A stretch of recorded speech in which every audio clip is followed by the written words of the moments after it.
Alright, let's see if it pops up.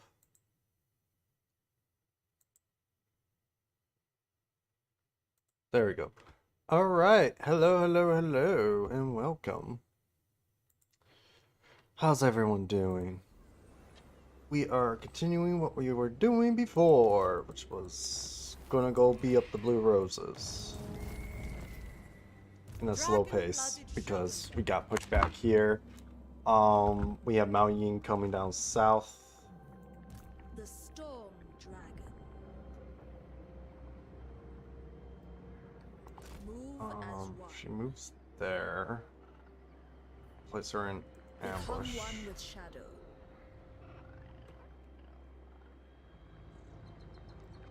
Enemies everywhere. Why is she taking Mao attrition? Ying, replenish your strength.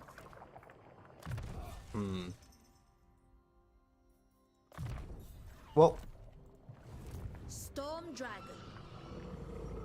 she's gonna stay in that stance. Sugar gun. This person was gonna head down. Child of the night. Oh, this is why.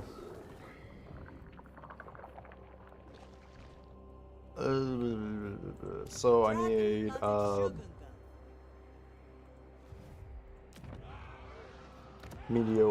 mediocre black.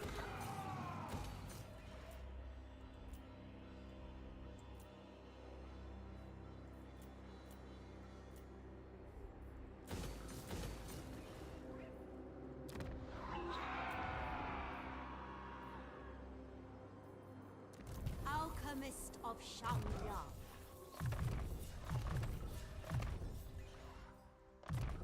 There we go. I So, serve the Shadow Court. Lord of let's just talk about like what I have done recently. I recently Shenyang shows the way. Shugengan Lord Why have I taken so much attrition? It's been 2 turns. Dragon's blood runs. Holy shit.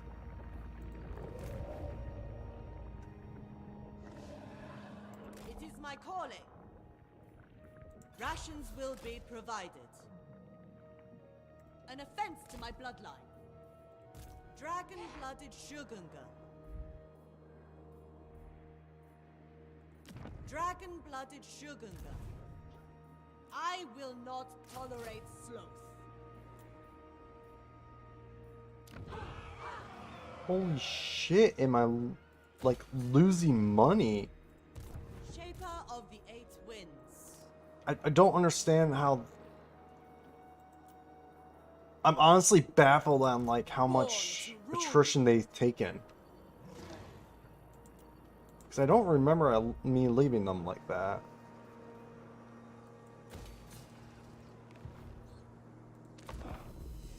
But anyways, I just recently bought Cult of the Lamb and the new RimWorld update. So maybe at some point we go and we play, have some couple streams of that.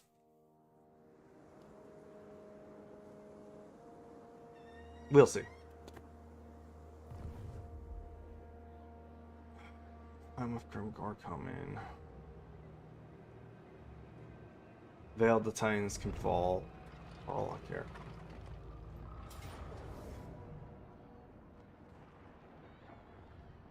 I call bullshit. I call such bullshit. There's no way I got that much attrition.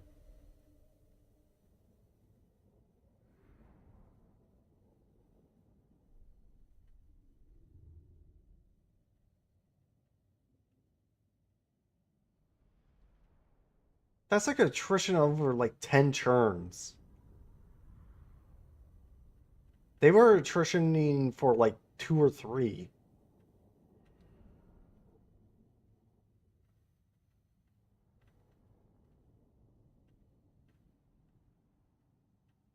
I call bullshit.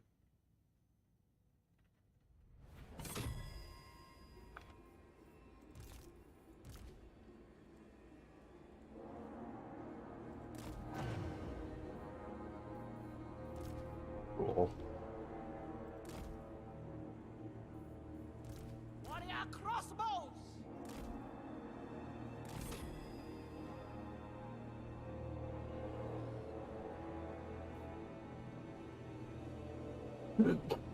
Excuse me. Fire in the blood! I hear the heavens! Jade crossbows! Minds as one! Warrior crossbows! Wind and fire! Thoughts in harmony! Okay. Eight winds to me! I stand ready!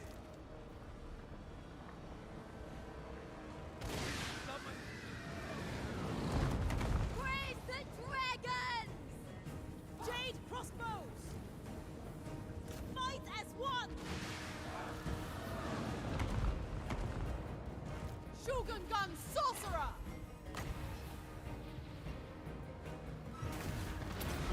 My elixirs are ready! A mighty elixir!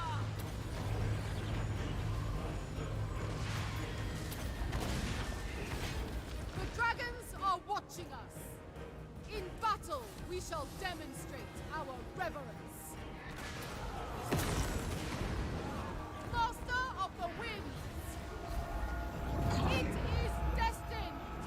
Order and balance! We obey! A necessity. Behold! Lethality unleashed!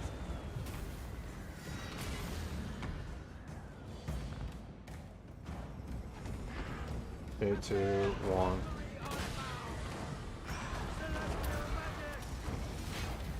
Ready to rule! Shenyang's faithful! Sorceress outcast! An inevitable judge! Celestial sorcerer! We can kill all their stuff.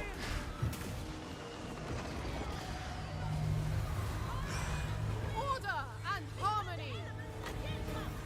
Kiss of the spirit dragon! Against us!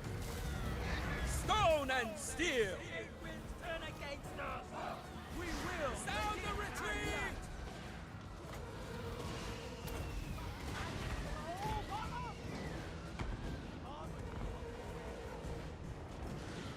Oh, they are coming in.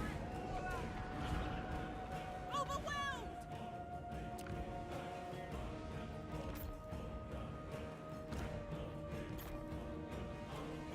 Oh, they had half their stuff over there.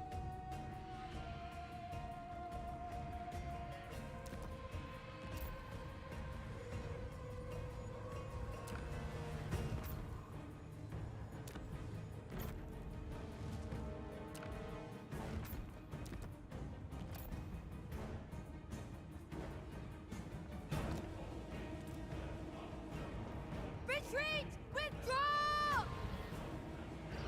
Lord of metal! Leading the way! Dragon, hear my prayer! Warrior crossbow! Shenyang's faithful! Defend the realm!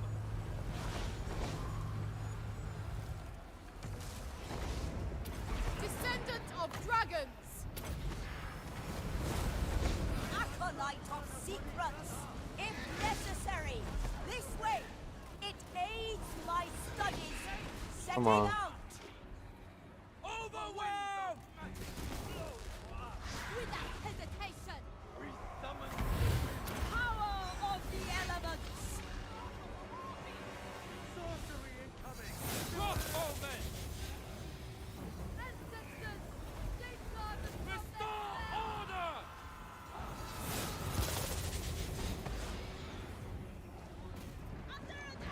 How is he still alive?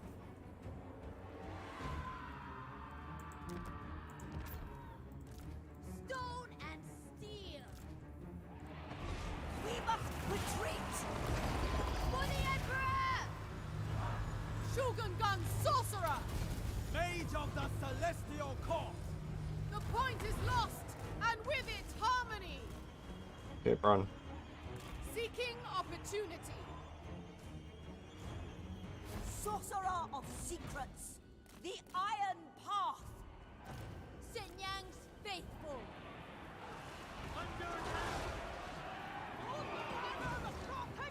My test begins!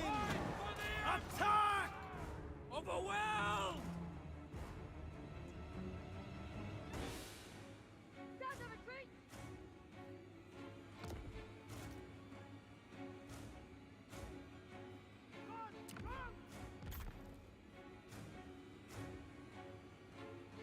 Just got built up. How did you break that?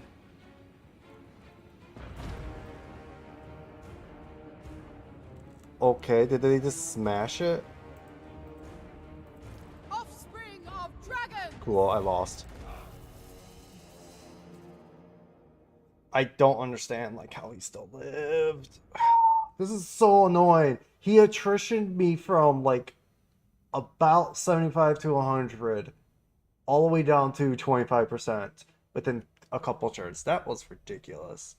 I don't remember that when I was playing before.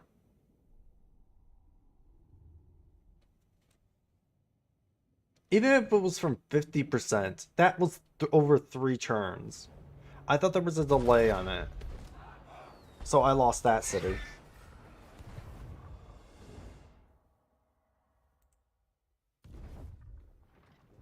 Oh look, he got full forces back. This is why I don't want to play this campaign anymore, because undead are just so fucking broken.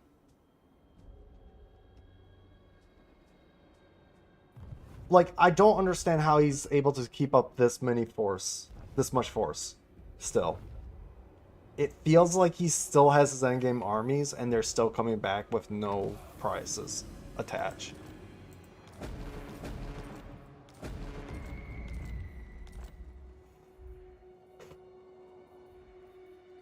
Dragon-blooded Shogun,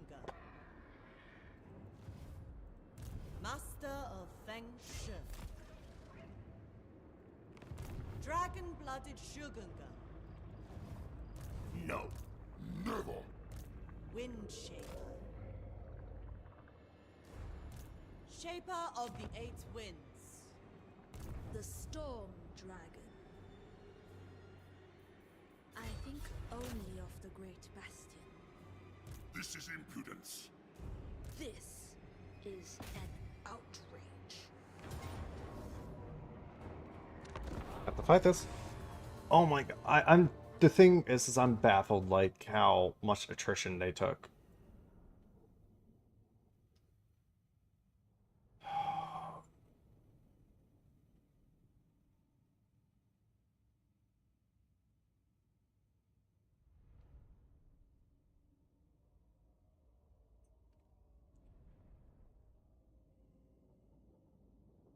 The thing that frustrates me is like I'm constantly like I might as well just do peasant armies, considering how fucking cheap they are, and just do a ton of peasant armies. But then the cost will catch up with me, and that's the thing that pisses me off the most. Master of tempests. Rooting out evil. Strike them down. Let's go, Mao Ying. The Storm Dragon will lead you to victory. This is my vow.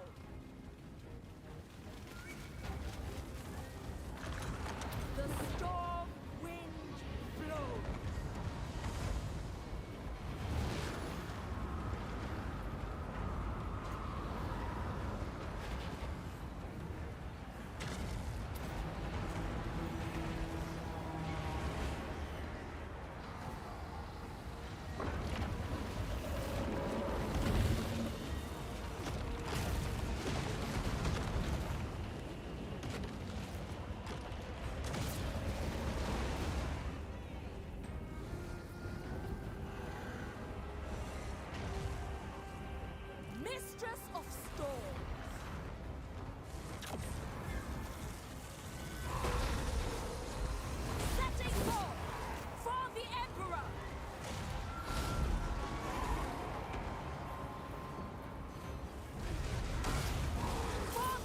Why is he getting... Why am I getting infected by storm flies and he's not getting infected by the disdain of The dragons? celestial daughter.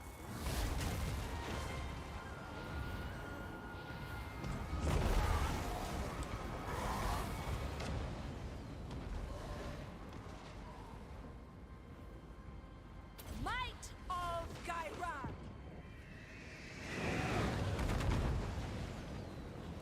Long spears! Archers! Bringing harmony!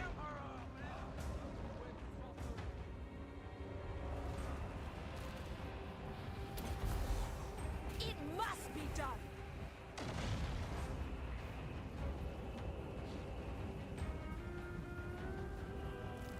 Warp stone and steel. My test begins! Celestial splendor!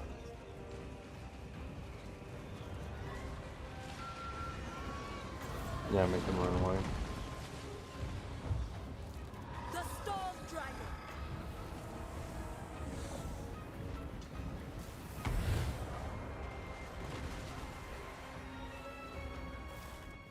Sorceress outcast. They fly from Lord of metal. Ready as always. harnesses the wind! I hear the heaven! The celestial wind! Brace for impact!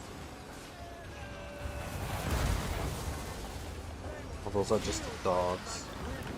Sorcery incoming! Beware! Raise the dragons.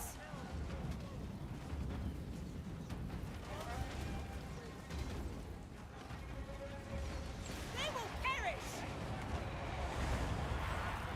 For the defense. Master Metallurgist. A mighty elixir. Celestial fury! Victory!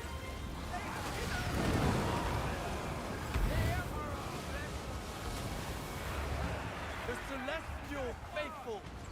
Celestial sorcerer! Okay. The lore of heavens! They're gonna give it to me. Acolyte of secrets.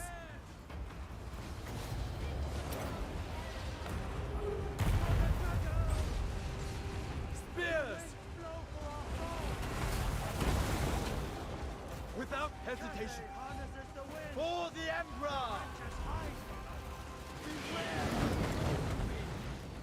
Ready to defend. Okay, I'm tired of her fighting there.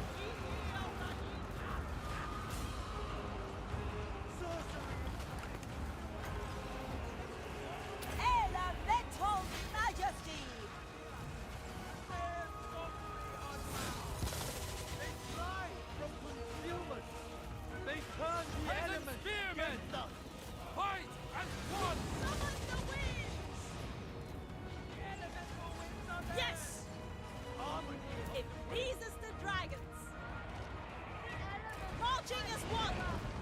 Celestial magic! It is fated! Harmonious wrath. They hide Raw steel.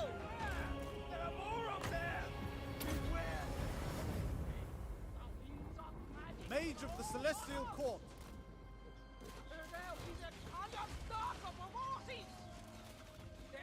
Sent by Shen Yong!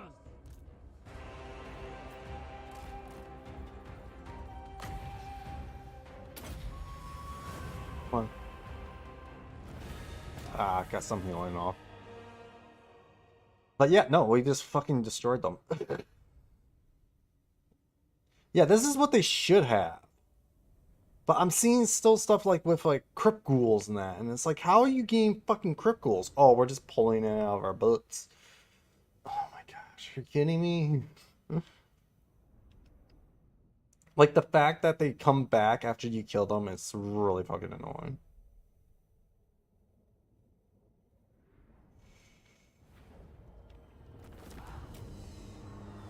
The defensive parameter expands. The storm dragon. That's also really fucking annoying that I'm getting I stand apart. unbalanced because of that. There should be a delay or something when you capture something to prevent you from being completely imbalanced right off the bat. Something disrupts the harmony.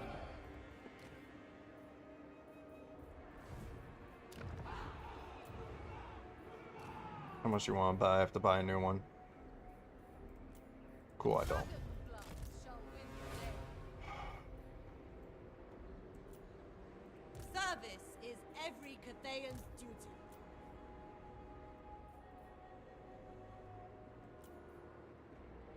I will not tolerate sloth.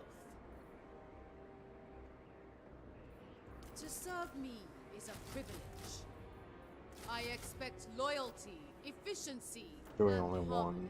one tier 1s. Dragon Right now. Shogunga.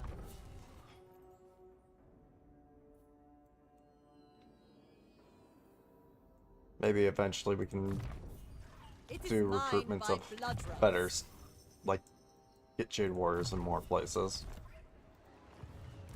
Shogungan Lord reporting. It shall be effortless. It is my calling. Spill their vile blood. We will bring order. Show them mercy. Only way to guarantee their death is by killing. Victory was predestined. I permit you to rest. My ancestors require it. From preventing Wherever them Cathay needs having them march. It's the only way to prevent them from living. Really. It's the money. It's just the income. Glory to the Emperor. Alright.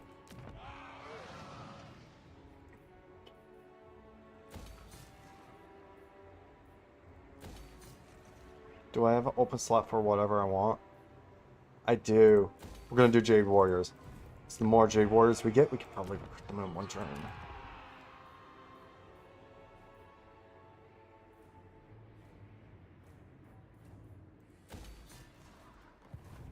Dragon-blooded Shogunga.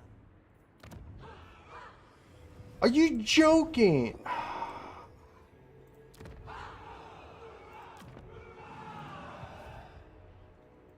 Dragon-blooded Shogunga. Dragon-blooded Ugh, Shogunga. I fucking hate this so much. This is so fucking annoying. Dragon-blooded This Shogunga. the Kurgan Warband mechanic is annoying. The freaking undead is annoying. I'm trying to beat them back. Such a thing is impossible. They're gonna attack me over the end turn. That's a no question about I it. do what is necessary.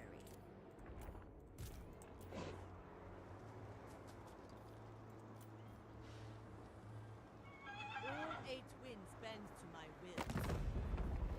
I crave.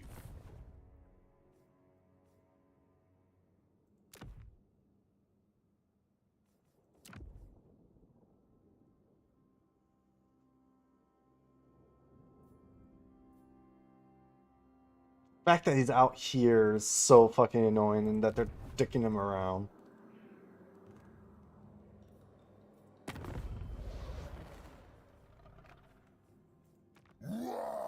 Surprisingly, the quicker moon I'm at war with. See how much money I gain. So,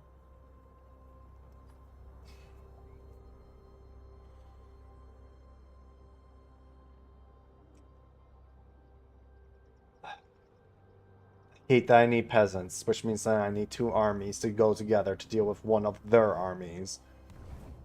'Cause this is how it is. Fucking orcs. Why? What the fuck?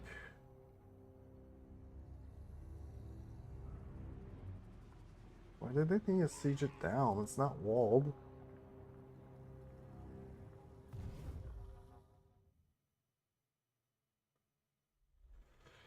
Ugh.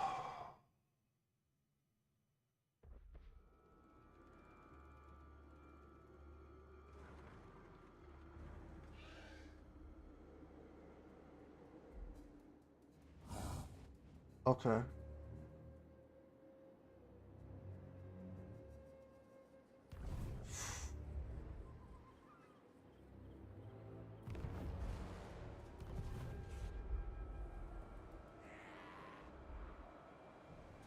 Orcs are now coming for me, which is annoying. So I wish I would have had undead under control. Herds of Ariel dead.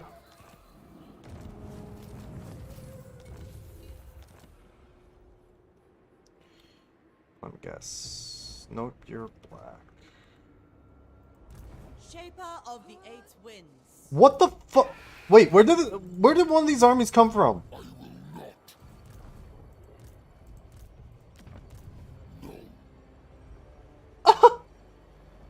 Literally, where did one of these armies come from? With her first.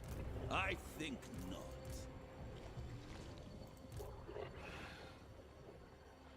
I must. How the fuck did they gain? You know what? No, if they get no, I'm not gonna bother playing this campaign anymore. If this is gonna be the bullshit that gets pulled. They didn't even recruit a lord. They fucking get a full stack. Like, all these guys are full stacks. There's no way I can deal with this.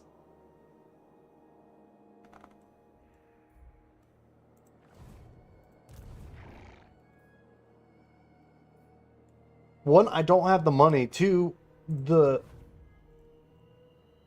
legitimately, the harmony system is fucking me over. Like, there's nothing I can do about this.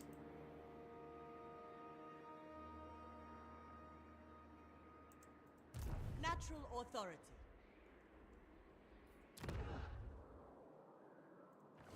I don't know. I've only been live for 30 minutes. I'm gonna continue and we're gonna see how this is, but this is probably gonna be the last stream of this campaign because one, we're behind on the whole patch, so we can't diplomatize with them. We had the situation with Mao Ying I almost defeated. I don't understand how they got a full... They legitimately just got another army out of nowhere. I don't understand. And if you tell me, like, oh, well, they just did Raise Dead. There's no way you can fill, like, an army and a half and get Terror Guys. Because they're not on a lot of settlements.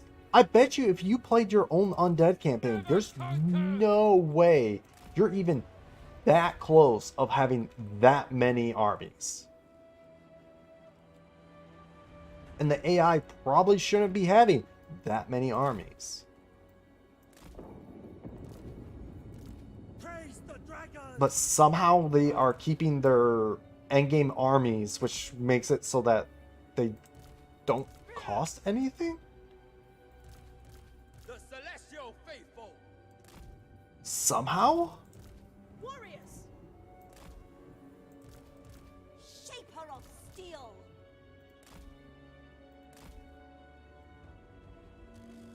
For the immortal dragon. For the defense!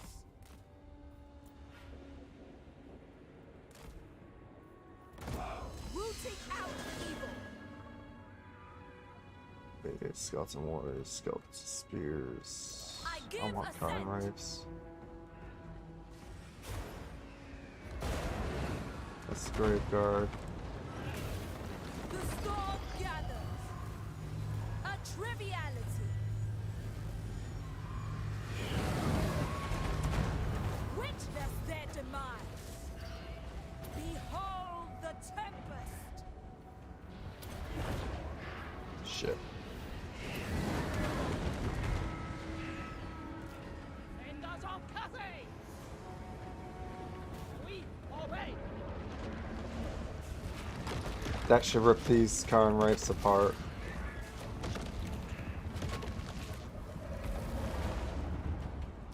Master of Azir.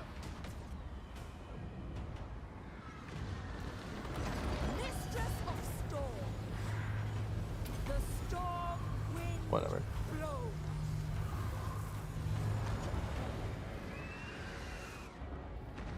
Ready as always. Ready to defend.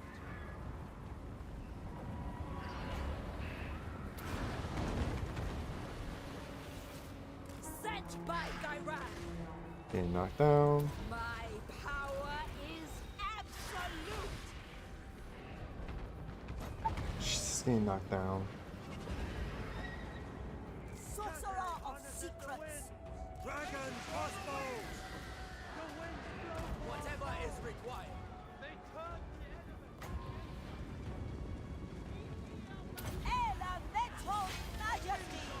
I go where I will. Their wizard conjures dark forces! The Emperor! For the Emperor. Senyan, guide me. We summon the Master metallurgist. This way. A mighty elixir. Shangyang commands. Door of metal. Okay. test begins! Behold! Azir's might! Long spears! Sent by dragons! Power of the elements. The storm wind blows. Defend the realm. The heavens await! Lord of heavens! Move in formation! For Cathay! Restore order! Nice. Beware the peasant spearmen!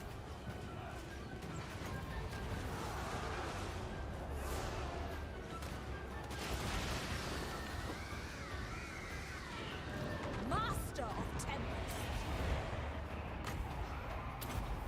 Acolyte of secrets. Archers! They will perish! Never conquered. For the dragon! Spears! For the moon dragon! Come on. My mind is ready. The art of Shin-Por! Defend the realm! Warp stone and steel. An acceptable journey. Stone and steel! The celestial Army's dawn. doing good. My elixirs are ready. They control the wind! Peasant archers! Minds as one! Ow! Or, They Thank Raise the you. dragon! I hear the heavens! The winds of magic! Wind and fire! The Emperor! Behold, metallurgy unleashed. How are they still holding? I don't know. Might of Gairan. I love that I can't cancel out of that once I click it. Gairan, aid me. Retreat! Withdraw! Who's retreating? Sorceress outcast. Get it broken. A trail of secrets. Elemental majesty. Move as wind! Peasant archers! Mage of the Celestial Court! Ready to defend. Immediately! Setting forth.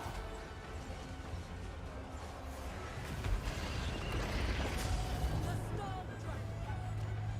I need her over here so I can do that.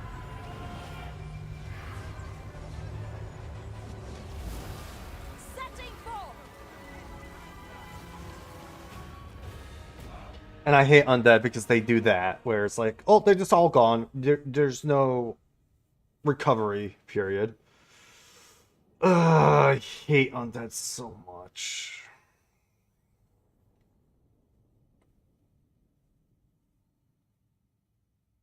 Just undead are just bullshit. Especially now.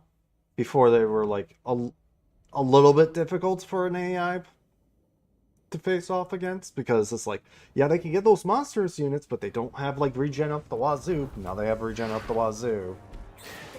So it takes fucking and they survive. Like, them surviving after they lose a battle is annoying. Honestly, I wouldn't care if they didn't survive after a battle. But the fact that they do is the most frustrating thing in the game. They got lava replenishment, they got like Ready to defend. so much stuff. The majestic defender. Like this, so we can get healing on the heroes. And not take any damage on the rest of the army. Because I need to replenish. And the stupid thing is like, after every single battle, I'm going to need to replenish. I'm going to need to replenish. I'm going to need to replenish. Because that's how undead work. And then I can't fight Grimgore because I need to deal with undead. Peasant archers!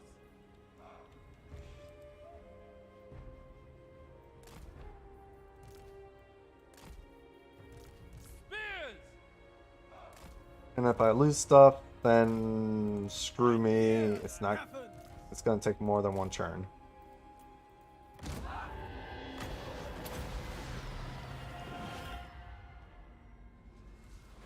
Warpstone and steels. Wind and fire.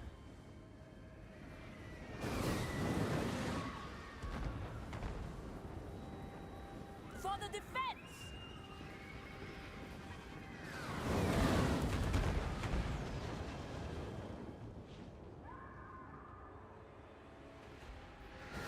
For the Emperor. Against us! Cathay harnesses the wind! Mistress of storms. Wait, what? What just hit me? Did he cast a spell? Thy elixirs are ready. We summon the wind! Beware the sorcery! I embody the Emperor's will. Serve me and serve him. He shall reward victory. The celestial daughter.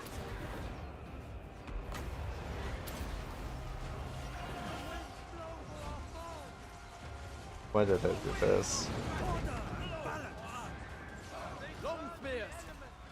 Sent by dragons! There we go. Got some replenishment. He cast a gaze attack, I'm guessing. Or a gaze spell. Which hit some of my units, which killed 31 units. Fuck off.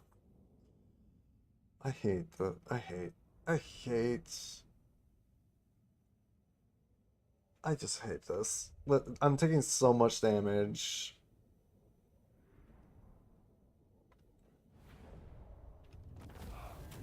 The evil must be kept in check.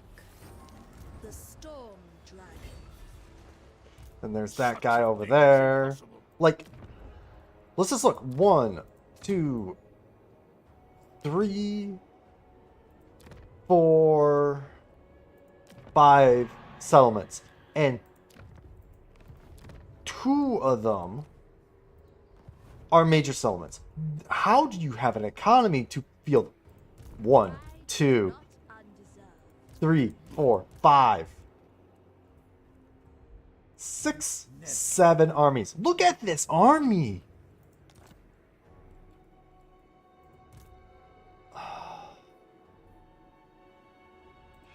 Dragon-blooded Shogunga. Master of Feng Shui. The glory of Cathay is unparalleled. Dragon-blooded Shogunga. Shogungan Lord. For this army, there's no way I'm gonna beat 3 I armies. expect loyalty, efficiency, and Unless I get Mao Ying in here. There's no way I'm gonna... celestial ancestors.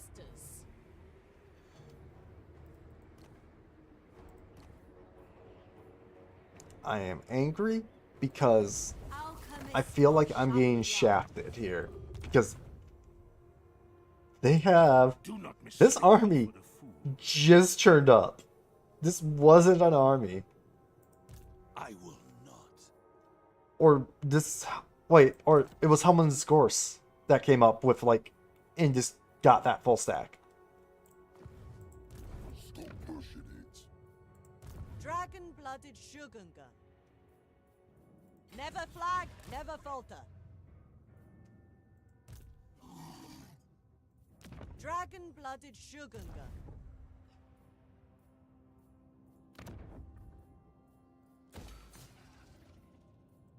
Alchemist of Shangyang. Windshaper. Offspring of dragons. Metal and fire.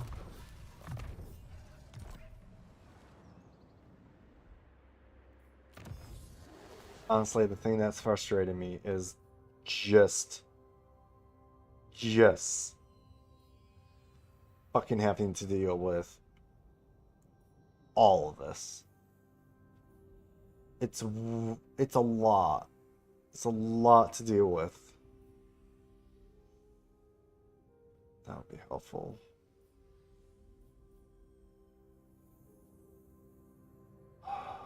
That would also be helpful.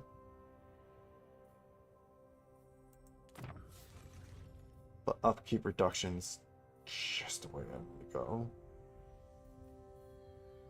The Celestial Empire ever improves. It suits my purposes. Is there a building upgrade?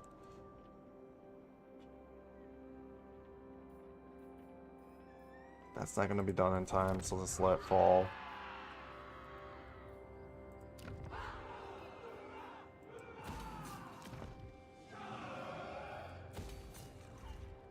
Like, Ribgor doesn't even want to come over this way.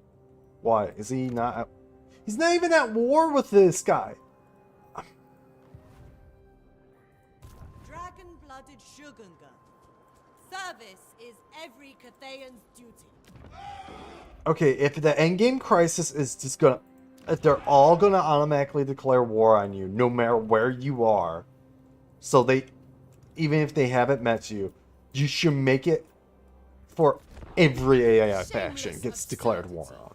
Dragon-blooded Shogunga. Because the whole... I didn't ambush. You have the Celestial Emperor's. No.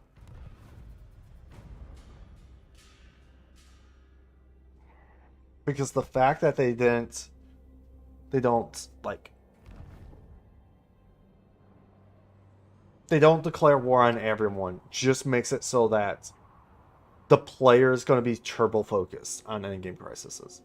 Which means endgame crises are useless. They're not enjoyable, and wow, that's surprising. I just lost all that money. Eternal, we shall prevail. I talk about that, and then he just comes out of nowhere. To arms in Sen Yang's name.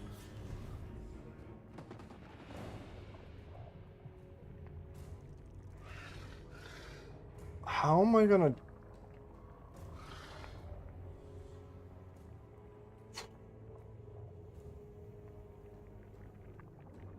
It's called the endgame crisis because everyone should be at war with it. And you give them massive amounts of armies that are really strong. But they only go after the player.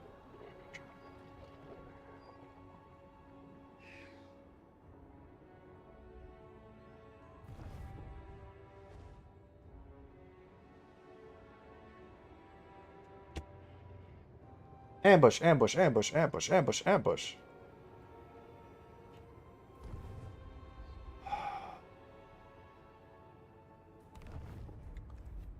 Nope. What? It's good for growth screens so you can confederate spawn on, and they don't have no keep. That's the thing I'm saying. Yeah, no, that's not. That's okay. You're saying that, and you're like, but no, I'm wrong. Endgame crises are good due to this one instance in this one particular way it works. Cool. Or you're saying WoW Crisis is good. The thing is like, even so, it's only good for if you're an orc. That's it. Any other situation, it's not good. Like, I'm not actually saying that the endgame crisis isn't good. I'm saying that they are poorly thought out and designed.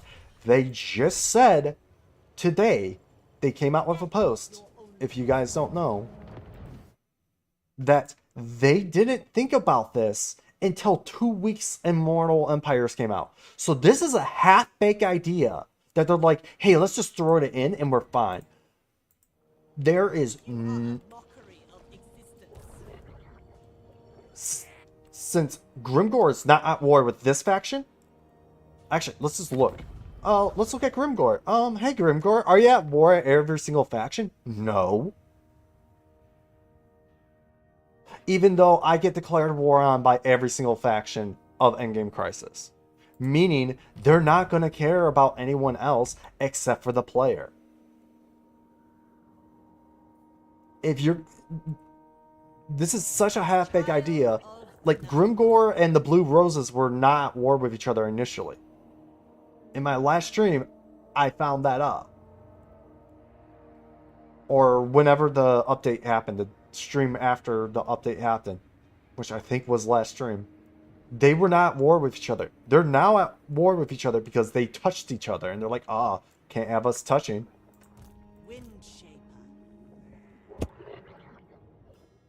Like,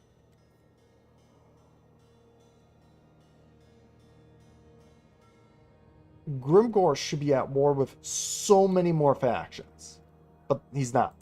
Nurgle's at war with the Blue Roses, but have we seen them taking over Blue Roses territory? No. I've been having their armies in my land for 50 turns now, pretty much. And Nurgle's still sitting here with their thumbs up their ass. You cannot tell me Endgame Crisis is good just because if you're an orc, you can get orc stuff. Orc-free armies. That's not how it works. At all. Just because one faction out of all the factions for this one Endgame Crisis, it's good, does not make the thing good. It makes it good for them, but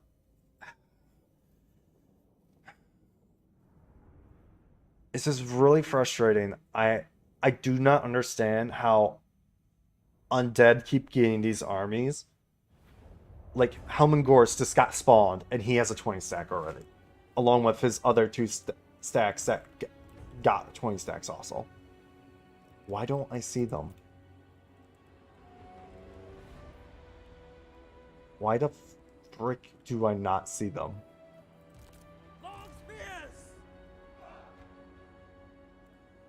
This is bullshit. Can't see the enemy. Even though I'm intercepting them? Hello? Unless you want to bet they're over there.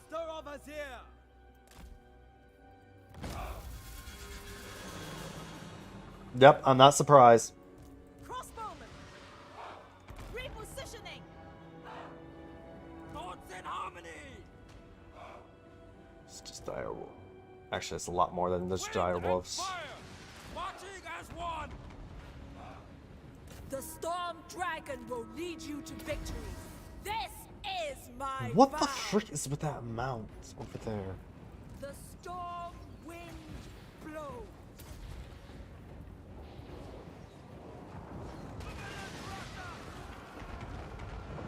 Defenders of Cathay.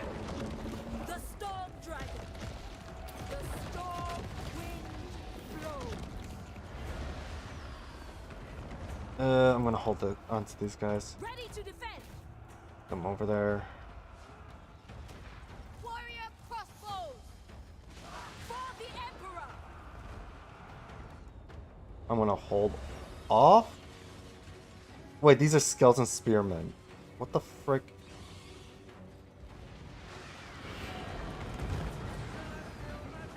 Those dire wolves. They're gonna slip through right there, aren't they? Never conquer! The dragon's ass! We summon in all the fight! Yeah, I see that path. That's stupid. Okay. Cathay, harness of the wind! We will begin! Sorcery incoming! Beware! The celestial daughter. Beware the sword! Strike them down. Oh, cool. There's the Vargwolf. With infinite pride! People. Mentality unleashed.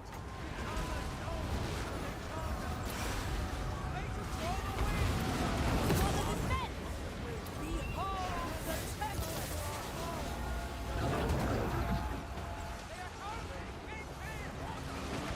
Young's faithful. Move in formation. Beware their sorcery. Lightning bolt would be better. Celestial wind! The winds of March in I am shooting my own troops. Why are you shooting this stuff? sorcerer's outcast. Elemental majesty. Sorcerer of sequence.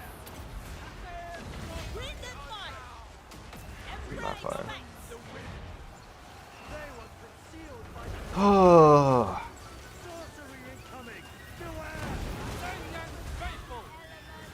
march for the Emperor.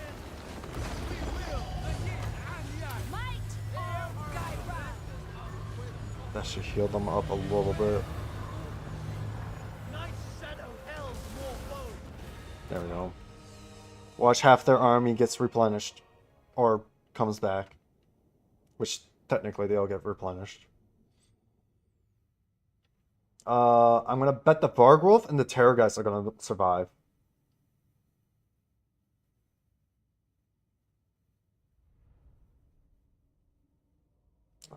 I did some damage on myself, so that's my fault.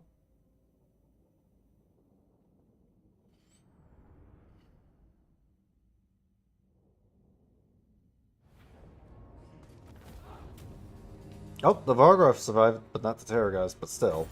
The evil We're just must doing be kept in replenishment. check. The storm dragon. There. Finish off that army. We're gonna play it so that we can take the least amount of damage because, like, honestly, I wish I had Mao Ying with Jade Warriors. This will make fighting undead so much easier. That will make everything so much easier. But I can't. For me to field an entire Jade Warrior armies, I'll be so bankrupt. I would have to drop like 4 armies, 6 armies actually, technically. Because due to the freaking harmony mechanic. Send Yang's faithful! VC replenish after a battle too strong, but it's stupid that Tomb Kings just don't do that and they disappear. Yeah, Tomb Kings don't do that, which feels a little weird. Shaper of steel. But like, Praise the dragons!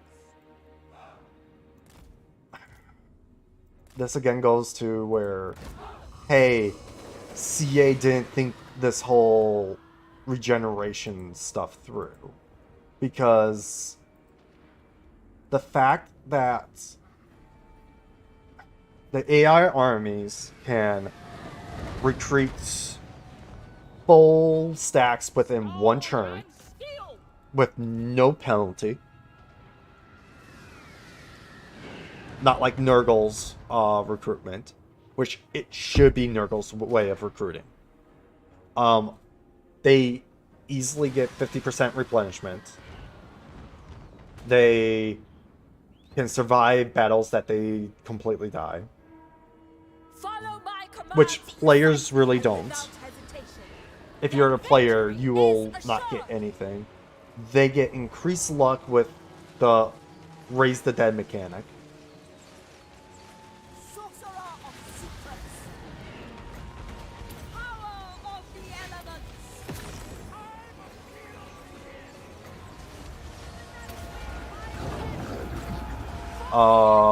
What else? Setting forth. Thoughts in harmony. Half their troops get regeneration or the hunger, which makes them survive forever.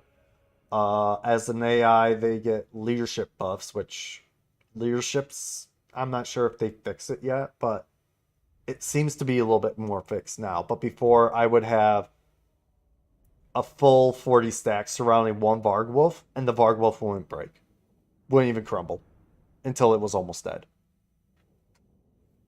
Crumbling and disintegration should be fixed for you to not necessarily to outpace heal from it. Because a Varg Wolf can outpace the We must break with healing for the Storm Dragon.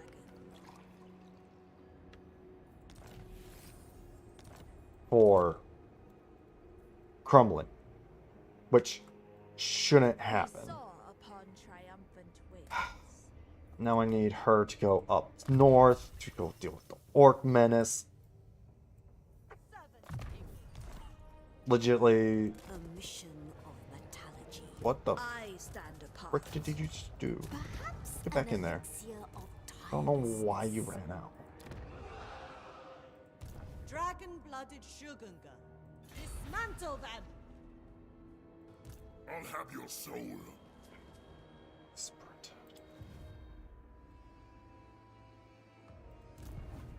Wherever Cathay needs me. We must become shadow. It is my calling. Chances are they're going to be Shugunga discovered. Lord reporting. Nature of the beast for me right now. Child of the Nile.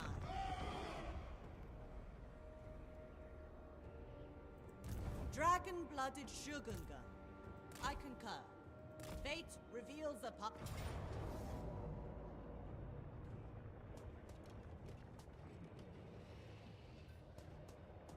Like, this guy did not have 2 Terror Guys and 2 fucking Varg Wolves in this army. No, he did not. It would be folly. Dragon-blooded Shugunga. Why is she trapped? It shall be effortless. A reckless endeavor. Thank you. Lord of Yin and Yang. Celestial ancestors. Well, fuck her. She's dead.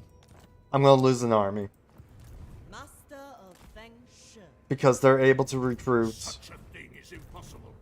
Varg Wolves and Vargeists. Just, Shaper of the Eight Winds. I thought someone was. No. My ancestors require. Well, they are dead. There's no way they're surviving. Shugungan Lord reporting. Just do Jade Warriors and all that. Yeah, my economy sure can support freaking I like expect loyalty, armies of Jade Warriors. efficiency, and A heart. single Jade Warrior army costs 4,000. Meanwhile, peasant army costs Descended from half that. celestial glory. Just fuel the Jade Warrior army. Yeah, well, I have to also balance it with an extra army, which makes a fucking Jade Warrior army cost from 4,000 to 8,000.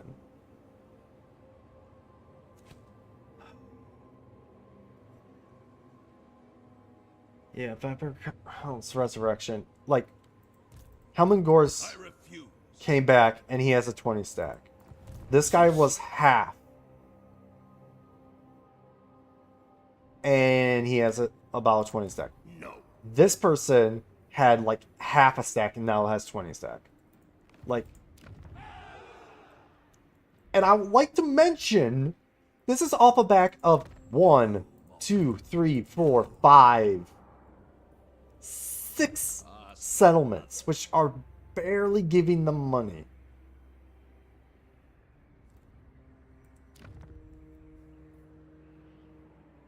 I'm checking this. Yeah, no, look how much money they're making. It's barely anything. But yet they're able to field 6 armies, which means some of these armies are endgame crisis armies. I think Meaning, you're overruled. if you have the Lord, I guess endgame crisis armies just survive. Like, they'll get 0 upkeeps on them still. Because there's no... All these should be filled with trash. They're not filled with trash. Dragon-blooded Shogunga. And I have to sacrifice armies up here to deal with the freaking Kurgan warband. Dragon-blooded Shogunga. Like, Natural authority. It is this mine, campaign my is starting to be not Child fun of the just night. due to the fact that, hey, screw you. Here is CA throwing in things that are half-baked, not thought through, Glory of Cathay is unparalleled. and there's stuff you can't do because there's no way I can stop Kurgan Warband from popping up again. There's nothing you can do to stop it unless you download a mod. Because even if you pop the Great Bastion, it only maxes out to 2 per turn. And if you have all these gates And a unity. do this, that's only 1% per turn. So meaning you will gain 1% per turn. I wish there was a research around here that allows you to gain less, because for some reason Kurgan Warband gives you constant threat, which means, and there's no way to get rid of it unless someone tells me you got to kill that hero. That makes 0 fucking sense and sounds so stupid. Dragon-blooded Shogunga. Honestly, Dragon-blooded that sounds Shogunga. really fucking stupid. You gotta kill that hero or else you're gonna be constantly attacked. What? I'm sorry, I'm just really frustrated because I'm like, Natural. starting today, I'm like, I'm probably not gonna continue this campaign after today. And then I saw how many people were like watching it and all that, and how many people liked it. I'm like, maybe I will continue it. It shall be effortless. No, I'm looking at this and no, I don't want to continue, especially after they just got free army in less than 1 turn. And upgraded the other stuff less than 1 turn.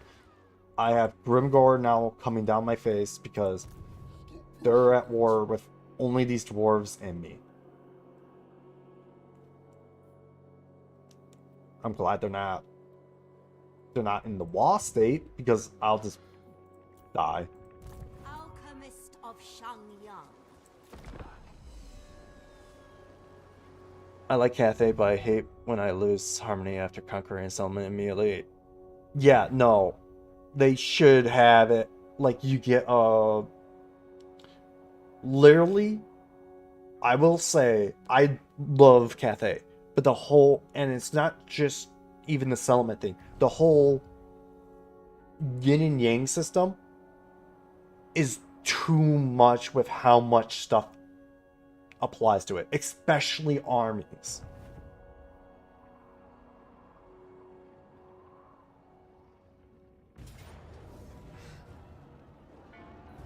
Cathay Eternal! This is going to be the start of just losing battle after battle. Oh no, you're going to come back, aren't you? No, you're chasing. What the fuck just happened?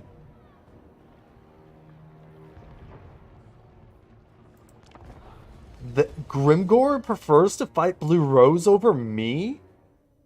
What?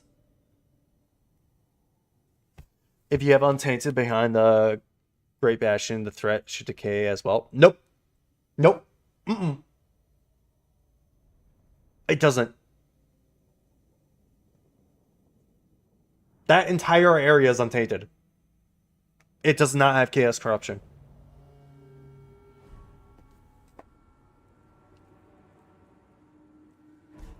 Thoughts in harmony!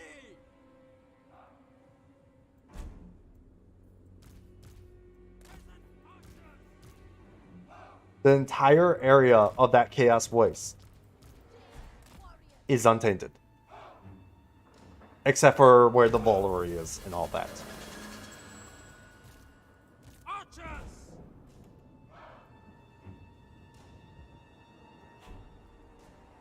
That entire area.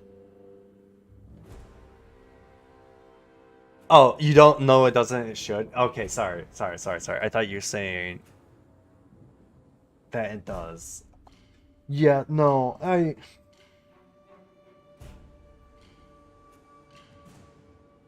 there should be a research that gives you an extra 1% or 3% of the Kurgan Warband threat level. And then if you have all 3 Great Bastions, or at least the Great Bastions, at top tier, gives you minus 1%, just off the bat. Meaning, if you have all the Great Bastions at top tier, their whole... Sorry, I'm sorry, still thinking. Stone and steel. With Some infinite terrible pride, spots. marching as one. That's also a terrible spot. There's no good spot around here. Is there?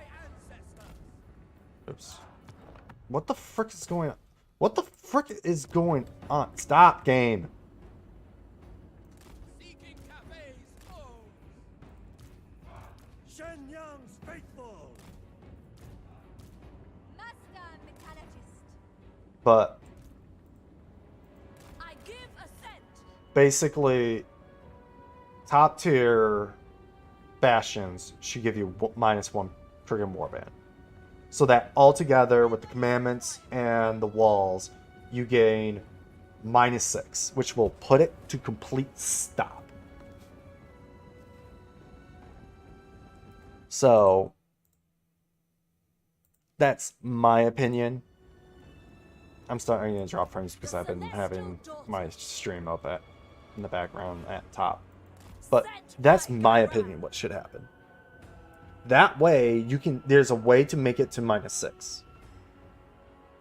And it doesn't require the compass. It just requires you to build the wall to max tier. And it will remove the thing where, hey, you have to constantly run back to the wall and deal with it. Well, okay then. If I have to constantly run back to the wall and deal with it, why would I even expand past the wall? It is decreed. Rooting out evil. Because basically it just forces you to not bother Steel. doing expanding out past to the Chaos Waste. And the Chaos Waste, everywhere you go, gives you attrition, which just makes it even worse. I guess CA doesn't want you to go out there, but you have to go out there to deal with the fucking marauders and all the fucking armies. It's like, hey, you're damned if you do, damned if you don't. What you gonna do? It's the biggest problem I have with CA is that philosophy in doing things. They damn you if you do, damn you if you don't. With so many different things. It makes it really not fun to play most of the factions.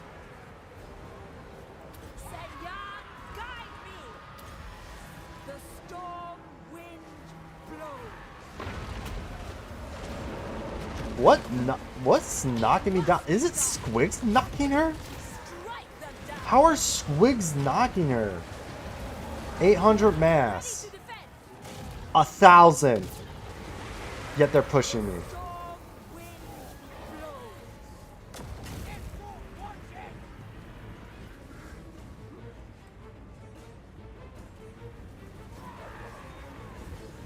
The storm unleashed.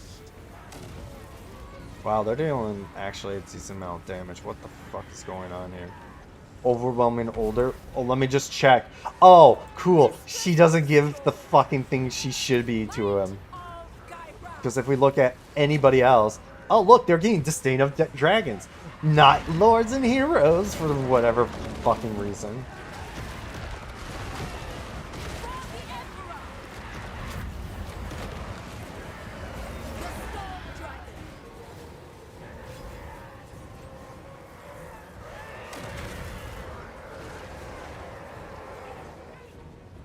She's fine by herself. She's also lowering their leadership. That's still a lot of stuff.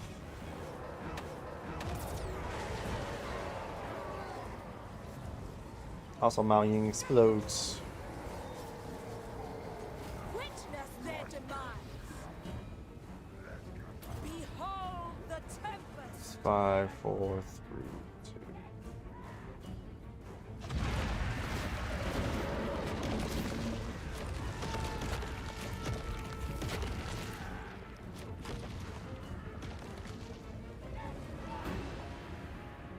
I forgot to give her the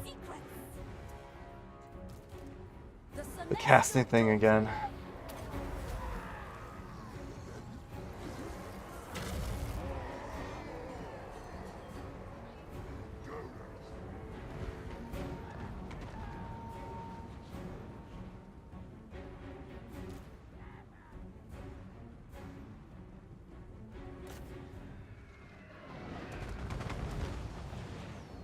For the defense.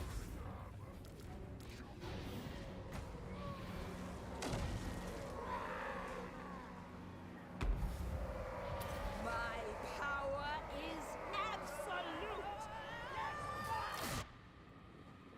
Come on. Mistress of storm.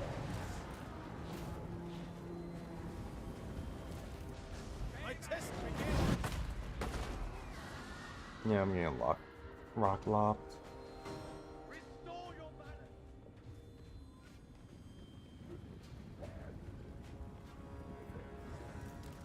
Master Tempest. I healed temperature in a second.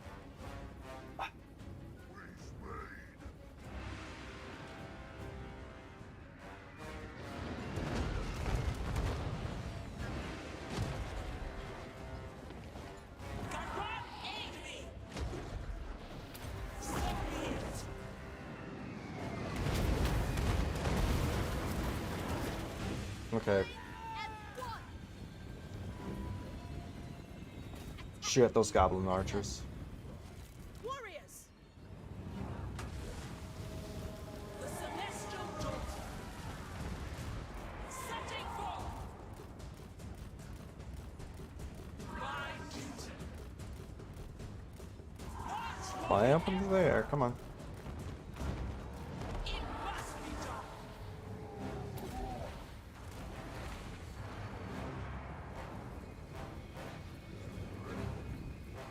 Rooting out evil.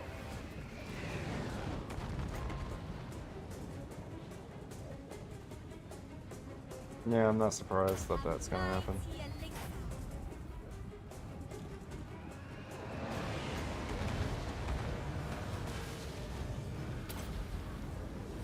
Long spear. Ready to defend.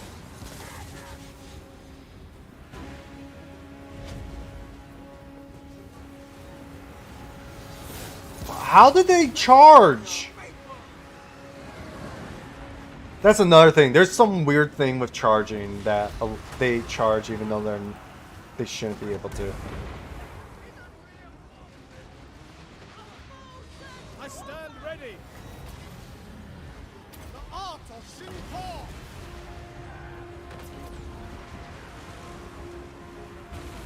Maybe I should have just taken the auto resolve.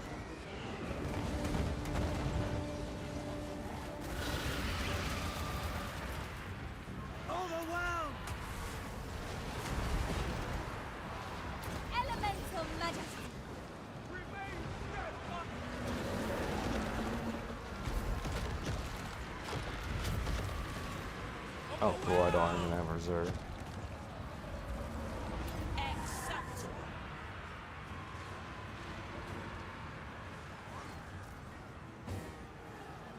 I hear the heavens. The celestial wind. Sound the retreat!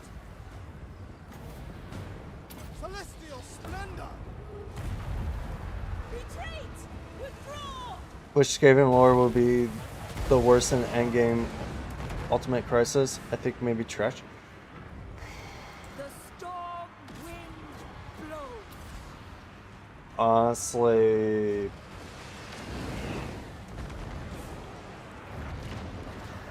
yeah, sure. Fucking. Honestly, I would say,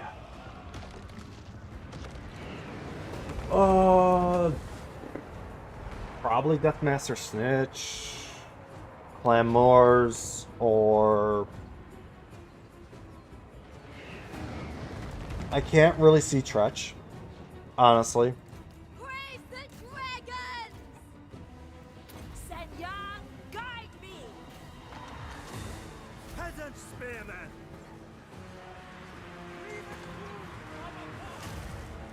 Sorcerer's outcast!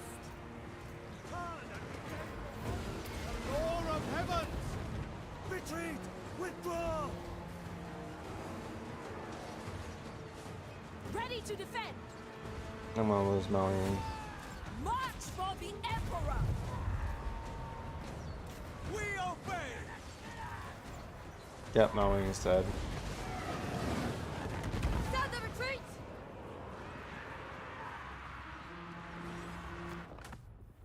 Honestly, I'm not caring about this game. This whole campaign's borked. Either way.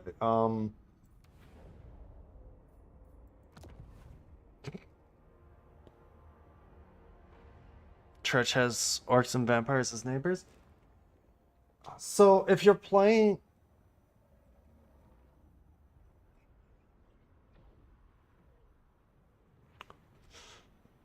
charges bug because damage is after hits. When they hit a unit, it's pushed back by collision. That's not only at that. You have to be a certain amount of length away for charge to be in effect. There is a fight where I forget what unit it was. They were like the units were right next to each other. You're not able to charge. But Fight in order to ranks. Let's if you this game has it where two units can be right next to each other and you get the charge bonus. So actuality, it's still broken because you can still. Where did the second army come from? It would be fun. Oh, right. He was over there. That's what it was.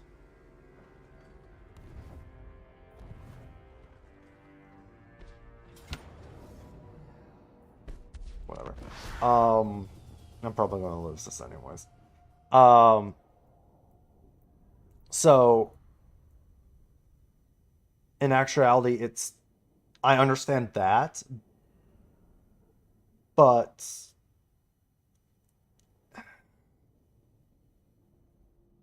I thought they said that they fixed that charge problem. Maybe not. But the thing is that they do now have where they've just fucking everything's borked. Where say this unit is gonna charge this unit. They're this far away from each other and they get the charge bonus. I would get this character would get the charge bonus. But in actuality, you should be like this far away or like this far away to get charge bonus. But no, it's inside. There was a unit. There was an enemy single entity amongst my units like this, and like right in the middle of them, and was getting charge bonus all the time. So they were never breaking because they were constantly charging over and over and over and over again, even though they're in melee. That's the problem. That you should not be able to charge if you're in melee. with somebody else. You need to pull out and then come back in. But then you run into the problem where cavalry gets stuck. A unit gets stuck in the thing. Well, then you have CA needs to fix that problem.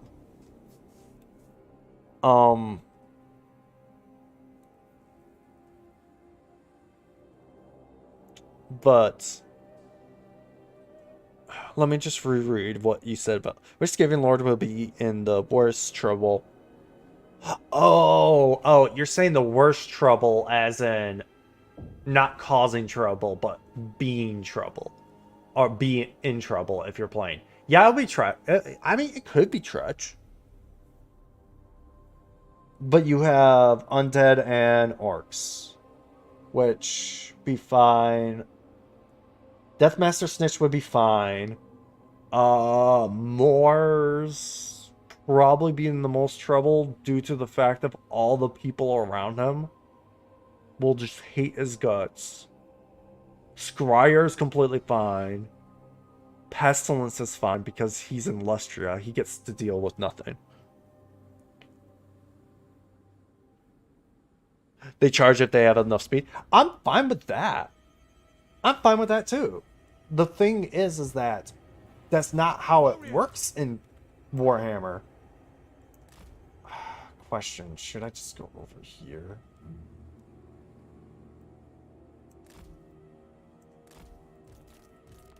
The celestial faithful. Actually, let's do this. Jade warriors! Wind and fire! And I realize as Lizardman what you have to do against Undead. It's literally Spearmen. All sources with spears. That's it. Are you just gonna sit there? Jade crossbows! Without fail! Oh, you don't even have spells. Well, Jade warriors. fuck me. It's all based off of fucking melee units. Let's go. Thoughts in harmony. The Emperor expects glory! Yeah, I would think it would be Moors be most trouble due to Orcs, Tomb Kings, Vampires, and Dwarves. All of them will just hate each other. Hate them.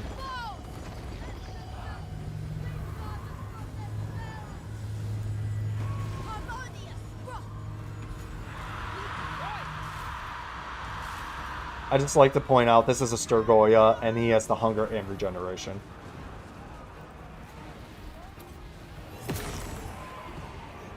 Warrior crossbow!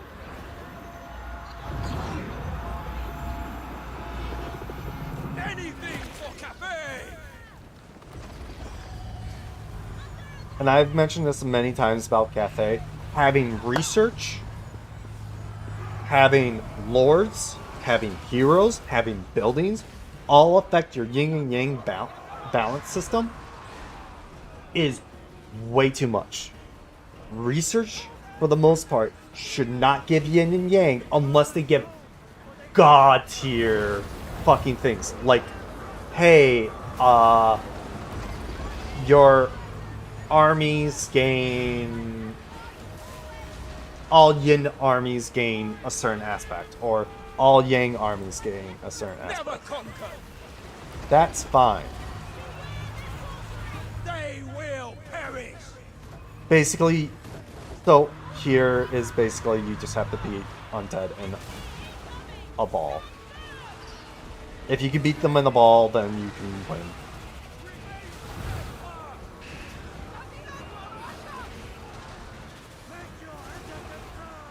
I shape the winds!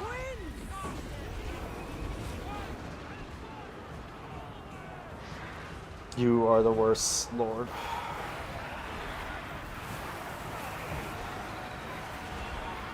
Look how much damage I dealt to him.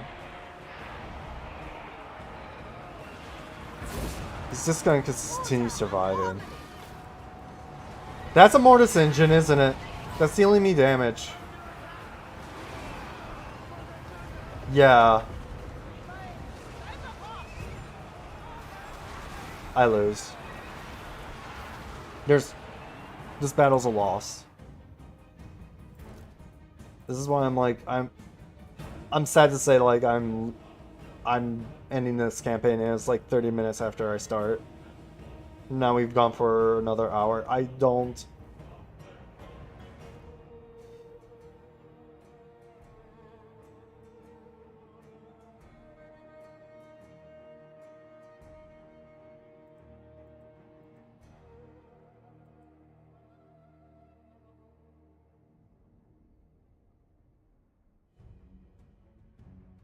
Yep, everything's breaking. They have too much. They send 2 armies after this 1 army. Like, I can't win. I can't fight this because they're gonna send 2 fucking full stacks with actually good shit against me. And it's like, could this army beat this army? Yes. But they're not willing to try because my balance is stronger because due to fact I need to get these warriors. Like, I can't deal with one of their armies unless I have this army. But if I go peasants, this army completely kills. Like, look at these high tier units.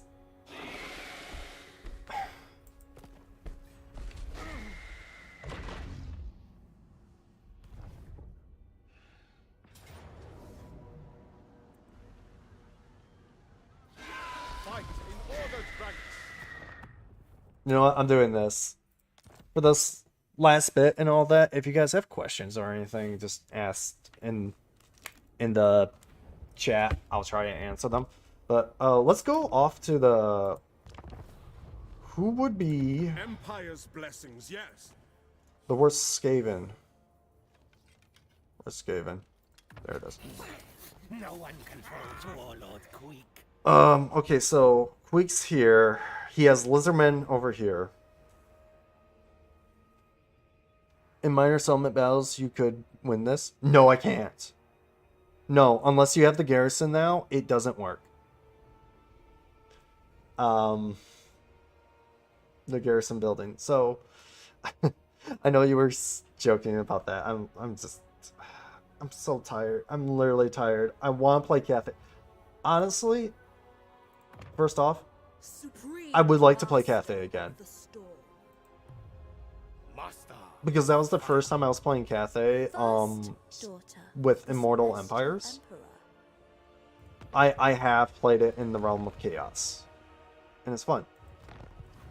But since they added where you can make peace, I believe was the thing in 2.2, where you can make peace with the endgame crises.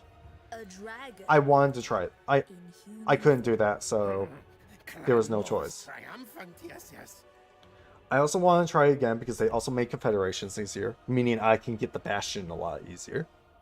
Meaning I will get a lot more money and a lot more power faster due to the fact I will have had Mao Ying do the bastion upgrade, which will lower the cost, have the commandment, which will lower the cost, have peasant armies protecting the bastion, meaning that they'll throw armies at me and just die. I would have the Kurgan warband dying against my gates, giving me money. I would be able to confederate a lot easier. And I would say I wouldn't necessarily transition to Jade Warriors faster. Maybe Mao Ying's army with Jade Warriors faster. But that's about it. Okay, let's look. Skaven. Clan Morris is there. Pestilence is fine in Lustria until they add the Lizardmen. Endgame Crisis.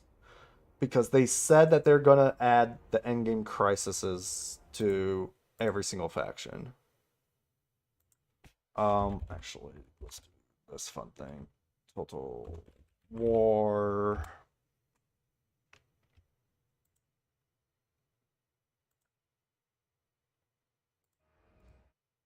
So if you didn't see the state of game for today, I can show it off.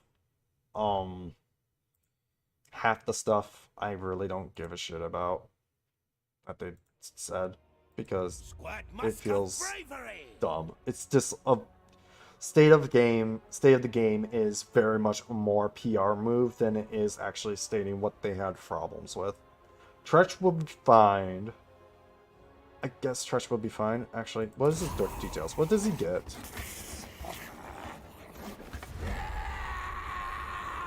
That gives him ward. That gives a ward save. That's good. That would be useful. That's useful. Devastating flanker. Melee attacks.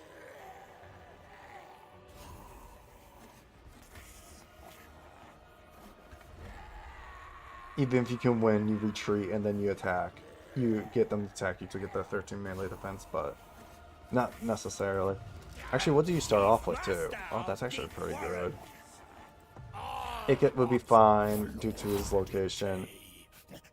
Deathmaster Snitch would be fine because he can easily take out all of Cathay by himself. All life is experiment, yes? Fraught, I'm actually thinking might have a hard time too. Maybe not. Yeah, actually Thraught will have a hard time because you will have to station a army that can easily take out dwarves up in the north because that dwarf faction gets a army. So if you're off somewhere else, if you're too far away, you get boned by that.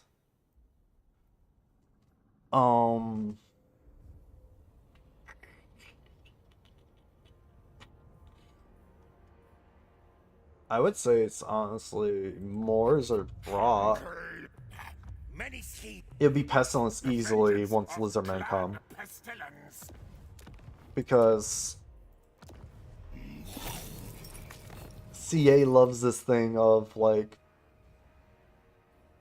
even if you do this, oh, switch, yeah, no, I'm gonna do that. You should be able to make peace if you're doing the ultimate crisis mode. That's so stupid if you can't. Because the stupidest thing is even if you kill one of the factions that get the endgame crisis, they will come. Now, if you're not doing all endgame crises, I'm fine with, like, if you do a grudge too far and you play Thraught and you kill the dwarves up here, and you get a grudge too far and then they come back, yeah, I'm fine with that. But if you're playing endgame crisis and that army spawns, that just sucks. Also, all endgame crises should declare war on everyone off the bat. There should be no ifs, ands, or buts. They just declare war on each other. Or all factions that are not them. Because it's stupid that Grimgor is sitting there, not at war with anyone else, basically acts like he has regular diplomacy, except for declares war on you as a faction. Or all endgame crises do that. That's dumb. I don't agree with it. I fight for the greater good. But anyways, let's look at this. So we're gonna do a short bit. I wanted to stream some of. I forget. There we go. I wanted to be able to stream somewhat longer, but if the game is just gonna be boring and annoying, I'm not gonna bother. So, state of the game. Basically,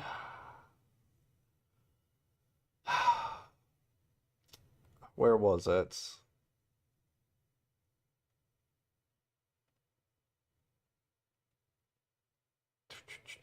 They say it somewhere.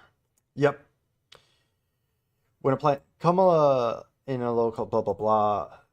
Endgame scenarios, for example, didn't even exist about 2 weeks before development of Immortal Empires was locked down. Okay, it was a little bit longer, but it's such a half-baked idea. It's legitly a half-baked idea. Still. This just explains why it's such a half-baked idea. I played Karl Franz and Arthur Lorne was destroyed, and then Wood Elves just spawned with very high... Yep. Yep. No, that's the endgame crisis. They don't... You... If you watch my Ica campaign, I'm like, I'm not sure if they spawn or not. They said that they made it so that the orcs, if even if they're destroyed, will be respawned. And it's like, does that mean the tree? So that's why when I started this, the Cathay campaign, I was like, okay, best choice to do is do the endgame crisis as early as possible. So then you are somewhat developed, somewhat defensible, and then you can go face off against endgame armies. Once you get once you're able to stabilize yourself and fight against endgame armies, that's when you should have that endgame crisis pop. But if that means you have taken their land, forget about it. You're just don't do endgame crises. Honestly, endgame crises don't add anything. I honestly, after doing it a couple times, endgame crises are legitly just make the game worse. Just make the game worse. It's not fun. They're not enjoyable. They make a faction that shouldn't gain as much as they do, just gain superpower. It also shows off the glaring effects of vampires being an endgame crisis.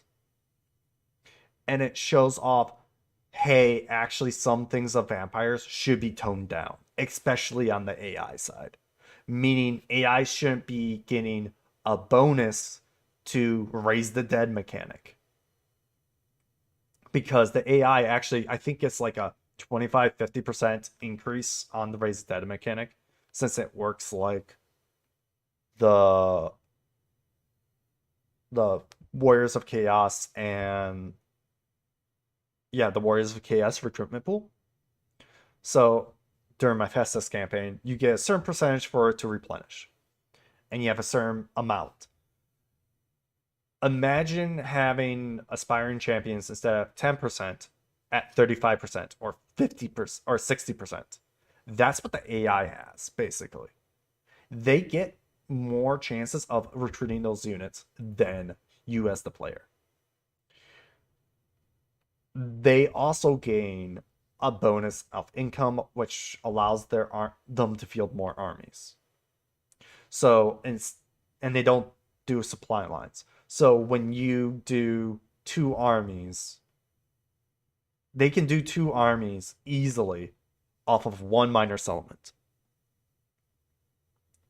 Now, I don't know if they massively changed vampire counts cost of their units, but if they're the same as 2, pretty much, maybe like 50 here or there, they should not be able to afford those armies, that many armies in that game.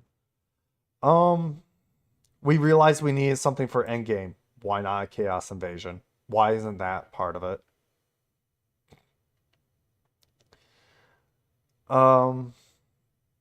They think it might have been the last feature we added to Immortal Empires. So endgame crises were the last ones. They were just saying here that they are doing it sort of in lore, doing it with Games Workshop. Beyond the Dwarves, 2.2, Skaven, more below. They have a long list of scenario ideas having already approved by Games Workshop. Let's make the traditional good guys and make them bad guys. So we're getting Empire, we're getting Lizardman, those are 2 guaranteed that they basically said, is that Empire and Lizardmen are going to be in-game crises. I will tell you this. Lizardmen, yeah, I can paste the link. Just give me a second.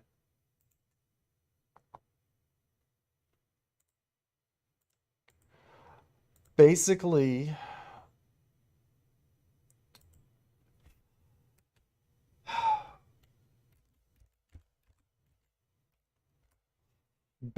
they have straight up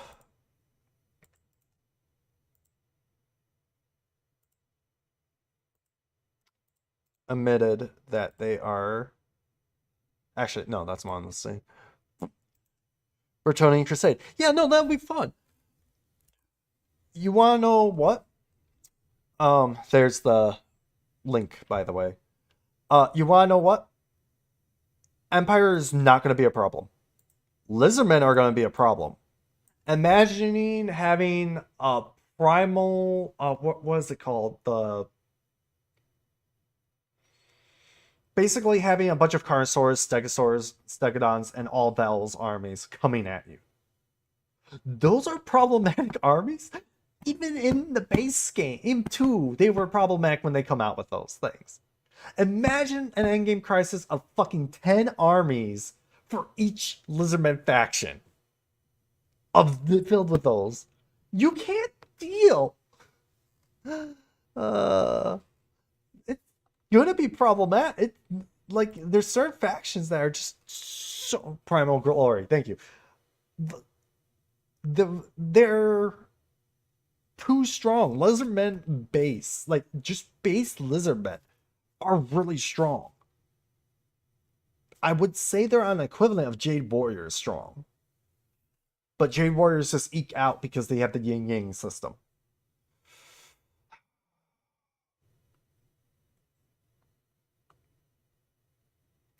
From a gameplay perspective, their appeal has always focused on enjoyment of taking the rulebook that normally governed the game and ripping it up.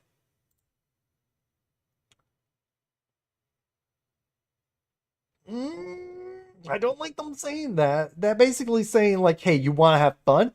Fuck you. Why did they make that? The answer nearly always going to because it's cool and it's fun. No, it's these endgame like scenarios. Like if you do a solo one, like literally picking out a solo one is fun. Like you're playing Tomb Kings, so you do the Tomb King one. That makes sense. The thing is that you want to know what will make the endgame crises fun? Is this. Oh, where's Tomb Kings? Tomb Kings is the easiest one to do. Okay. Turn all of these off, except for Black Pyramid of Nagash. And here's the thing. Black Pyramid Nagash as an endgame crisis. This is how I will design it. Black Pyramid Nagash will declare war on Cetra, Grand Hippotep, and High Queen Calida. But if you have the endgame crisis, activated when you're Archon the Black, they are your ally. You are allied with them instead, because Archon the Black is supposed to be Nagash's servant.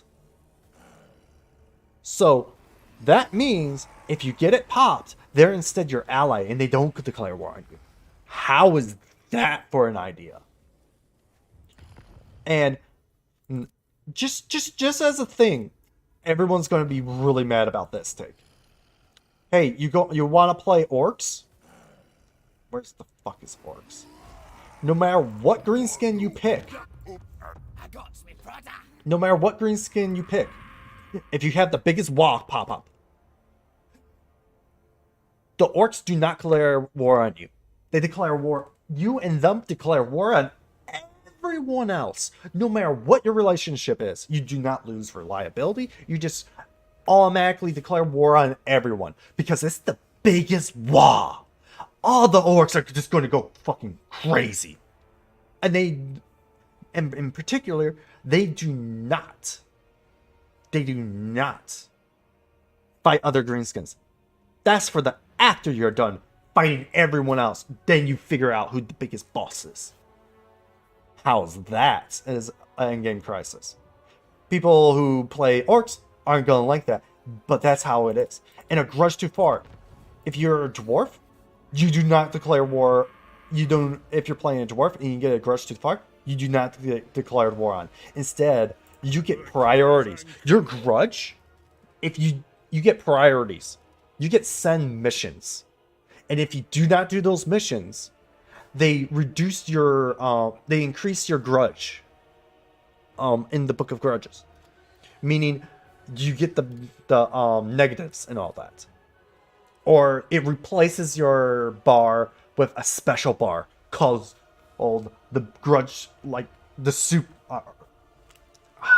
I'm trying to think of a name because like the internal grudge bar, the Book of Internal Grudges. And basically, it's full. You already get negatives. But as you go and kill, like let's say you kill an entire race out. Like, all the dwarves are together. That means you go out and fight stuff. And as you reduce the grudges, you gain some more benefits. Or even then, you could say, maybe you get some little tiny negatives, or you just max out your... The simple thing is just max out the Book of Grudges, and then it says, like, picks out, like, an orc faction and all that, but you would have it check, make sure that it's a live orc faction and near you, so that it's not too unfair, and you have to go to war with them. And maybe one's an empire grudge. Like, Karl Franz called your mother or a hairy bimbo, and so you're like, I'm gonna go kill him, sort of thing. Wild Hunt. The Wild Hunt for Wood Elves, all the Wood Elves except for Draika are friends, and they do the Wild Hunt. The Wild Hunt, though, if you're the same faction, unless you're Draika, is that you have to kill Draika.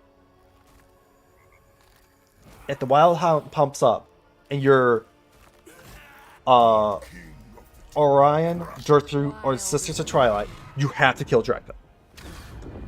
And Draika also gets the armies, because in current state, I think the Great Hunt, Draika doesn't get the armies. So, you're hunting Draika. You're hunting down the Demon Lords, are goals. You are hunting down... So you have to kill Nurgle, Slanesh, Tzeentch, and Khorne. Those main four factions that they have in right now. Then it is maybe you hunt down... Obviously some orcs. So, like, Grom the Paunch. And some other factions. Grom the Paunch. Maybe all orcs. You have to claim every single tree. And this is as endgame crisis for Wood Elves. It sounds really complicated, but this is much more interesting than here's 4 to 6, 8 armies, depending on how difficult you made it, coming at you, that are endgame armies, and they cost no upkeep for the AI. What they done is so little. Vampiric Ascension is if you're a vampire. Vampire count. You are all allied together, and you guys have to go for, like, the Black Pyramid, the Gash, which would be very easy if you're Manfred, but you have so many enemies around you that just hate you already. But it's like, if you're a faction with who the endgame crisis pops up for, you automatically get declared war on by most factions. Due to you being the big endgame crisis. Meaning you will have so many people around you fighting you. Now, Vermintide is you have to capture all of the Empire. Skaven are working together. And you do some other stuff. I don't know what. Like, get to own, confederate all these factions. The thing is that most of these endgame crises are just dumb. The only faction right now that benefits from their endgame faction popping is orcs. Because they can get free armies. And sooner or later, it's going to be Norska because they can kill people and get free armies. Bertonia will also get the same thing because they can keep their research. The Bertonia one pops, they pop those researches, and then they get free armies. So, yeah. Alright. Those, having the endgame crises be different amongst each other is fun. Instead of it just being, oh, here's an army, even, it doesn't even matter. We've noticed that most high-level players like to trigger endgame scenarios early, which means in the case of Vermintide that the Skaven have bad tech and their buildings will suck. So we were just like, okay, when the endgame starts, let's max out Skaven's tech. There's a reason why high-level players are doing it early. It's not because we can take it. It's because it is annoying to deal with. And if you max out their tech, that just makes them way stronger and annoying. It's legitimately annoying. Endgame scenarios pose a risk that has to be mitigated. How can I mitigate it? How? And this is achieved through the system's inbuilt customization options. What do you mean? Customization is absolutely key. Whenever you're doing something which is wacky outside the normal sandbox rules, you should give the player an option to tailor it, even if that means turning it off. Oh, so you're telling me this is how I can mitigate it? This means nothing. This doesn't allow me to mitigate it. If I pop Ultimate Crisis Mode, which means all of them are popped, how do I mitigate this? How do I mitigate an army, a faction that is dead, coming back to life in my backyard? How do I mitigate that, CA? You don't.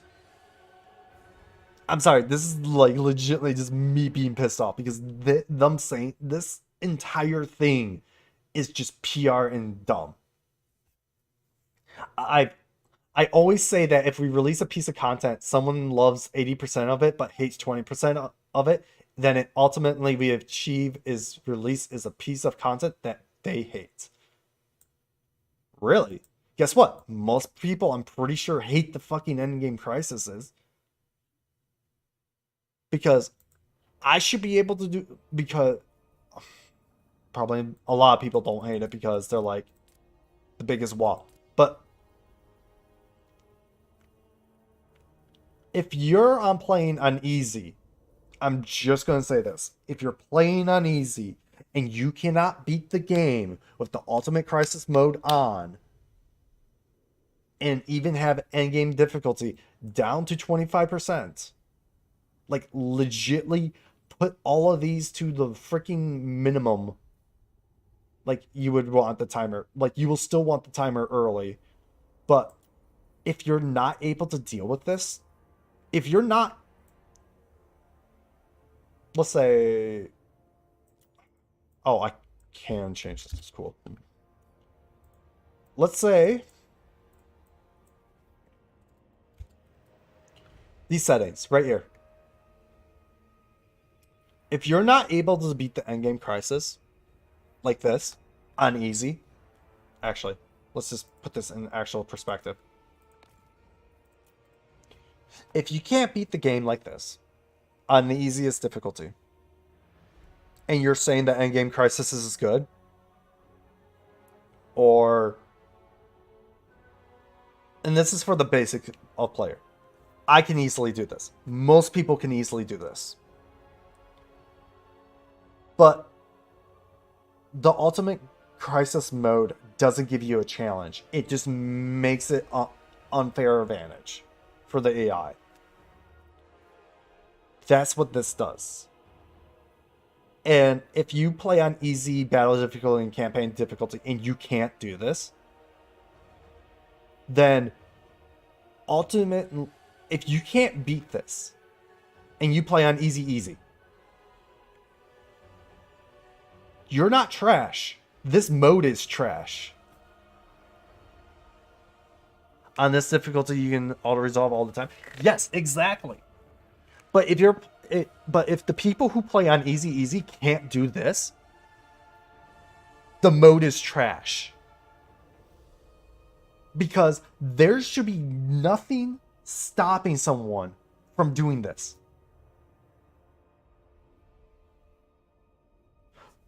But here's the thing. Since I play this, and I did up to 200%, when I should I'm probably more like 100% sort of person.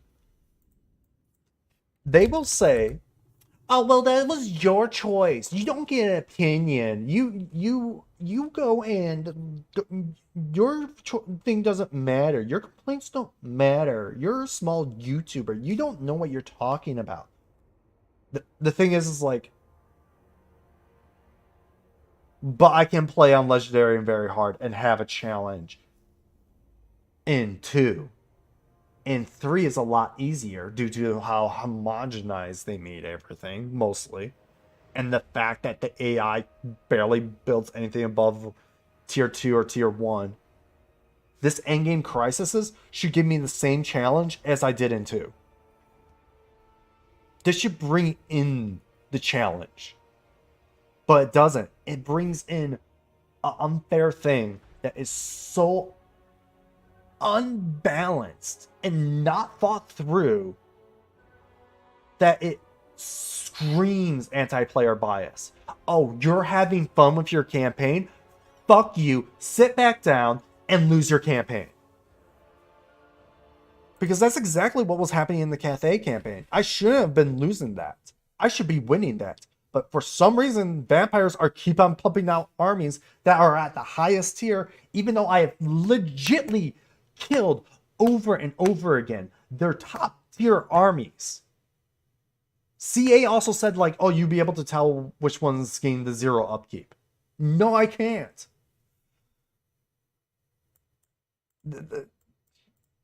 They've released a piece of content that's been hated. I mean, 3's been entirely hated. We'll be adding more customization options in upcoming patches too. Please do. Also, please elaborate on this customizations. Give them ability to customize it, however, it becomes something they love. An option you should add immediately is dead factions do not raise. Hell, that should be the base. And if you do Ultimate Crisis, maybe have them raise. Love to modders, because literally they're the only thing keeping this game alive. Honestly. As well as working to endgame scenarios remain customizable and something that works for all players. The developers have also elements that they will remain accessible to all players too. What does it mean by that? Oh wait, no, it just means that they're gonna release it as free, which is not hard and not that big of a deal because they're legitimately just they're unlocking all the research for the AI, not you as the player, as the AI, giving them, if they're a major faction, 4 armies, if they're a minor faction, 2 armies, if you're at 100% of endgame armies, which they wouldn't recruit before until they are the endgame crisis, and they're giving them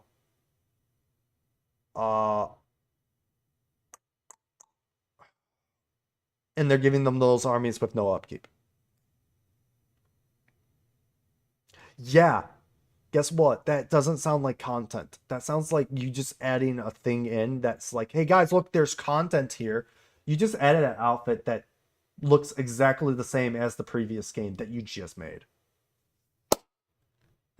And you're saying you're doing content. Cool. I'm referring to PGR if you don't know. Or not PGR. Yep. That's Punching Grey Ravens. No, PGR is good. Phantasy Star Online 2. New Genesis. That's what I'm referring to. They legitimately are like, hey guys, here's more content. And it's like, those are just outfits. That's not content. Where's game? Where's the game to play? At some point, every single faction in the game will be represented in some kind of endgame or endgame-like scenario. See if they just submitted it. Settlement battles, unsettling balance. They talk to this person. So what are the issues players have faced with settlement battles? Here's a tank. Oh wait, no, it's the next one. Was the issue not picked up during development? Here's a take that is so absorbently bad. I do not understand it. It is immensely bad. It is incredibly bad. It is a take that is usually like, I can give it to most game devs. But this one, in this situation, is so fucking bad. It is something that they thought that could happen. We plan to address it sooner. What do you mean sooner? If you plan on addressing it sooner, then it's a major problem that you knew was coming. Which they falsely say that they didn't. So like, oh, we didn't really know. It was a possibility, but it wasn't really a possibility. We wanted to see how it was. Ultimately, uncertainty combined with us not wanting to second guess how players might feel about it. Yes, 90% of your battles being that. Yeah, players would love it. Plus, as Immortal Empires was launching in beta, we knew there would be lots of scope for gauging reaction and making changes accordingly. It was a problem in the base of your game. People were complaining about it in the base of your game. And you thought you didn't really need to care until Immortal Empires launched? What? 80% of your battles not being field battles is terrible. There should be a nice balance. And they should realize that, hey, if we change out field battles for minor settlements to be minor settlement battles, how would it look? How about you look at 2 and how many battles you did as a freaking minor settlements that ended up being field battles? How about you just change out those numbers and realize that you will make 90% of your game minor settlement battles? This is why it's a bad. This is a bad take. This answer is such a bad take. We didn't know it was a possibility, but we didn't want to dictate how the players feel about it. How long does it take compared to field battles? Longer? Not good. Like, there's a simple flowchart. If you waste players' time, they're not going to like it when they could just play the field battle and done the same thing. Then they just mentioned what 2.2 that they added in, which was garrisons now allow you to get minor settlement battles. Will this whole experience shape how teams approach settlement battles in the futures? Literally, they are saying, they're going to say, oh, we pushed too far too quickly. When you mean you pushed too far too quickly, that's telling me you wanted them to be the way that they are. They're not fun in most aspects. They're fun once in a while, but they're not fun in the majority. I like the minor battles, but it was too frequent to have 130 as last defender and no minor summit battles. Yeah, last defenders. I'm forgetting who they are. Sorry, I'm. Oh, that's Korok. Korok, I mean, yeah, they really did a 180 with it. And it's a little bit like, dude, they 180'd so hard, but they implemented a thing that I agree with. That you should build a garrison to get the minor settlement battles. But the thing is that what they haven't realized is that the AI in 3 are such pussies. They're so scared of you that they will not attack your settlements unless they have an overwhelming force. Meaning, you will barely play minor settlement battles. They hide in the they will no longer hide in the settlements roughly now because they don't have like that gigantic boost. Like the auto resolve but balance is off.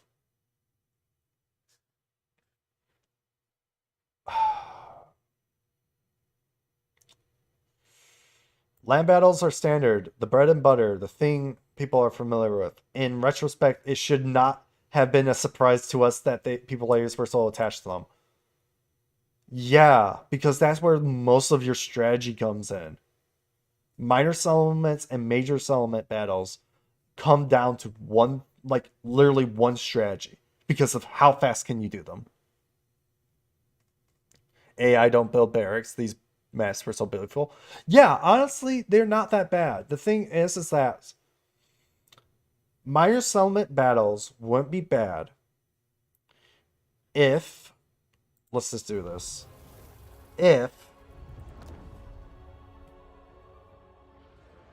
Cathay, and they mentioned this in this article too, if Cathay wasn't sitting there with like 2 Jade Warriors, 2 peasants, and peasant archers. Like, the garrison, like, minor settlements are fine. But the garrisons that are inside minor settlements for the new factions are way too big. Way too big.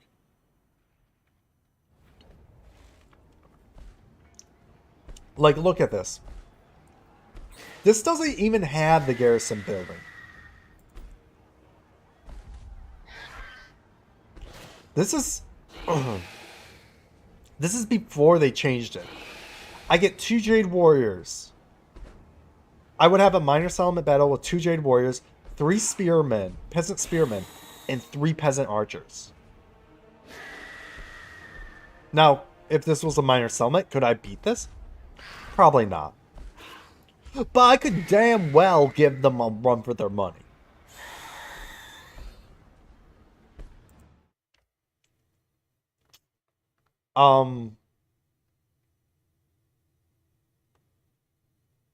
So they said somewhere, I forget where, they said something about the garrison not being that good.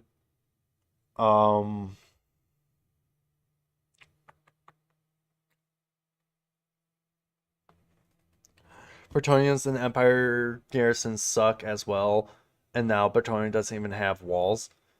Yeah, players point out that settlement changes have been more notable impact on Bretonnia as they rely on tier upgrades for settlement walls. Yep. Bretonnia already has the weakest garrison in game. What do you guys? Does Bretonnia only have what? peasants. If they only have peasants, then yeah, they have the weakest garrison in the game.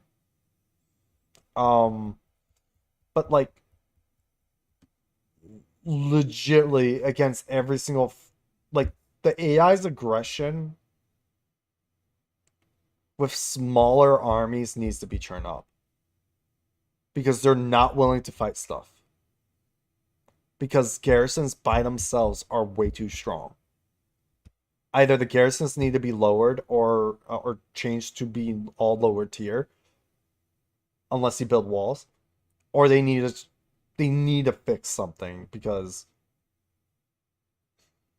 there's a reason why I'm getting a 20 stack sense at that settlement, and it's not because they just are running through my territory. It's because that's the only thing that can fight it. I mean, they can't send something smaller.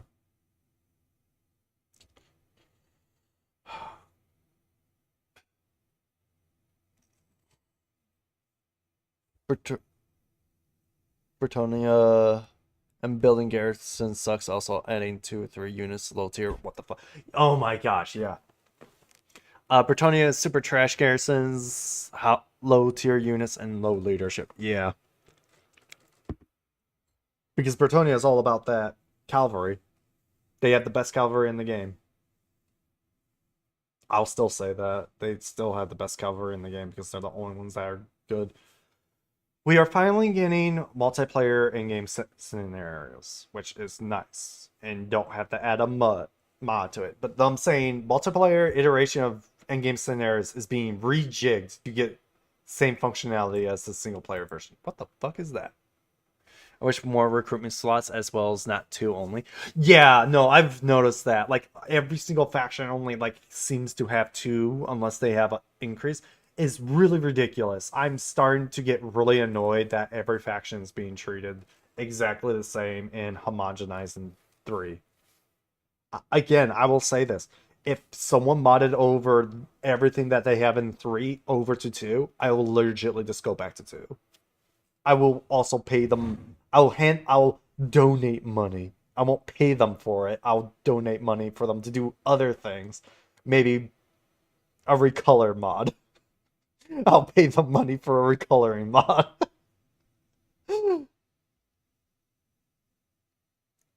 3.0 will be dropping in quarter 2 2023, along with Regiments of Renown 4 and possible additional update before then. So legitly, they're just like, hey guys, 2.3 is going to have endgame scenario, multiplayer endgame scenarios, and that's all we're going to say. And it's like, fuck you. No, this is bad. This is bad. This entire thing is bad. It's just to basically be like, hey guys, look how good we did. Endgame crises are good. Armies stay for so many turns just to recruit. It's so stupid. Imagine recruit higher tier units. This 3 turn waiting to spawn. Yep. Why do you think in my Cathay game? Let's just do this.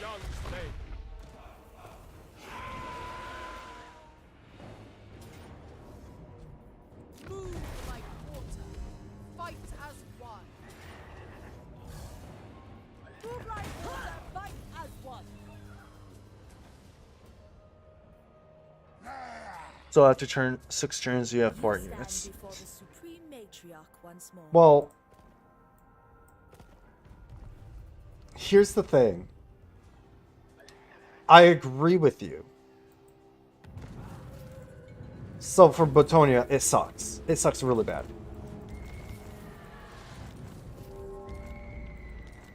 But Shogungan Lord. this is why Cathay, legitly, this is why I build my settlements like this.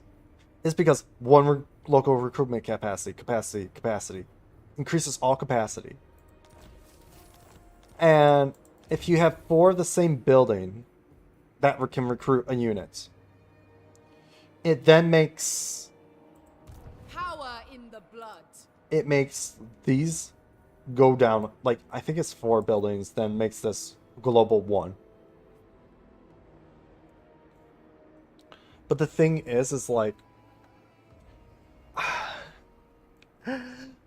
honestly, I'm like actually looking at it. Cathay's super strong. Look at all these recruitment times.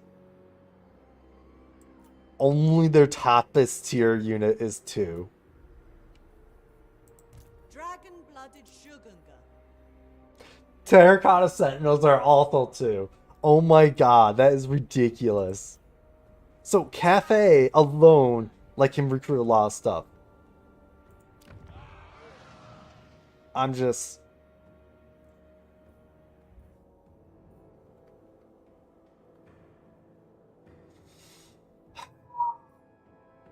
I don't want to continue this campaign because it's legitly...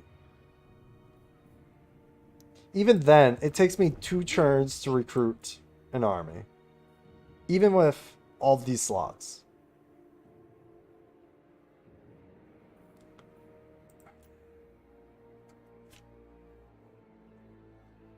I'm just frustrated. I'm legitimately frustrated because...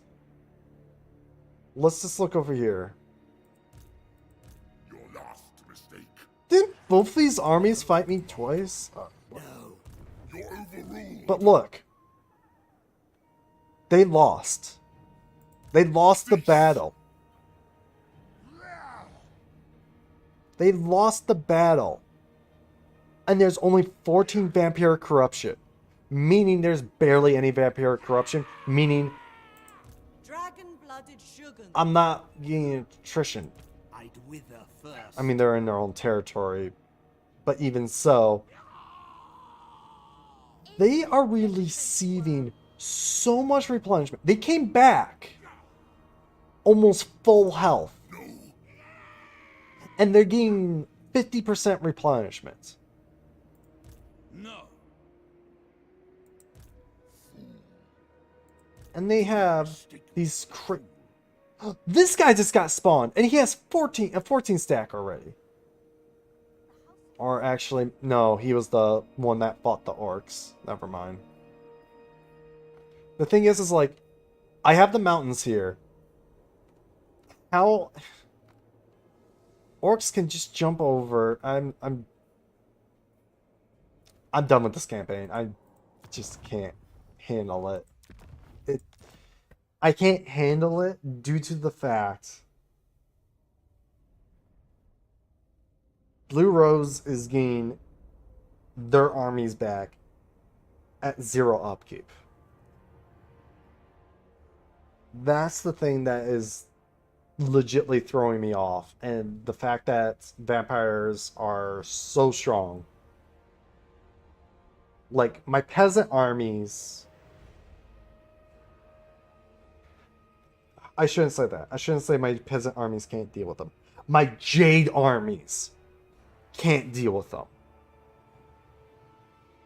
Legitly, I take so much damage against a single undead army.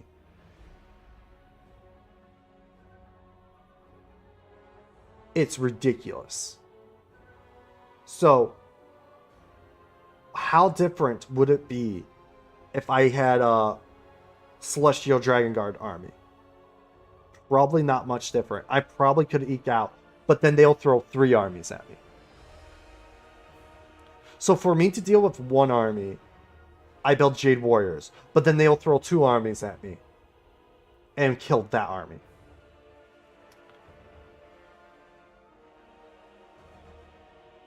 It's really frustrating because of Cathay's yin-yang balance that you have to keep. There's way too much stuff that requires yin-yang balance that ultimately you will get hurt. It's already a crutch. And it's frustrating. And this keeps on happening when I play Cathay, and it's like, I enjoy Cathay. Cathay's fun. But this yin-yang goes a little bit too much. It's a little bit too much. And having to build 2 armies to deal with one to when you only want to build one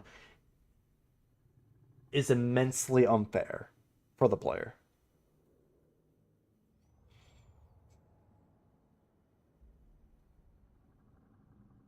I don't know.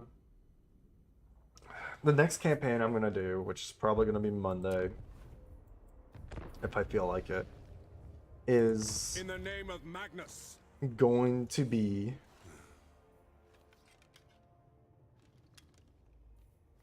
Peaceman. I think I'll enjoy it. I think I'll enjoy Malgor. But here's the thing. I'm thinking about it. And I'm like, okay. I can enjoy Malagor's campaign. Or a Beastman campaign. But here's the thing.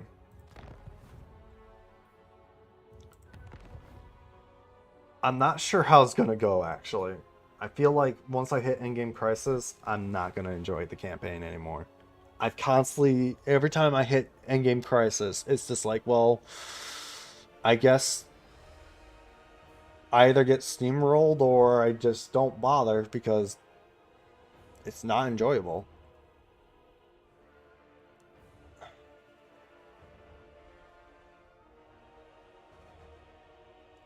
I don't know. I'm just saying, being like,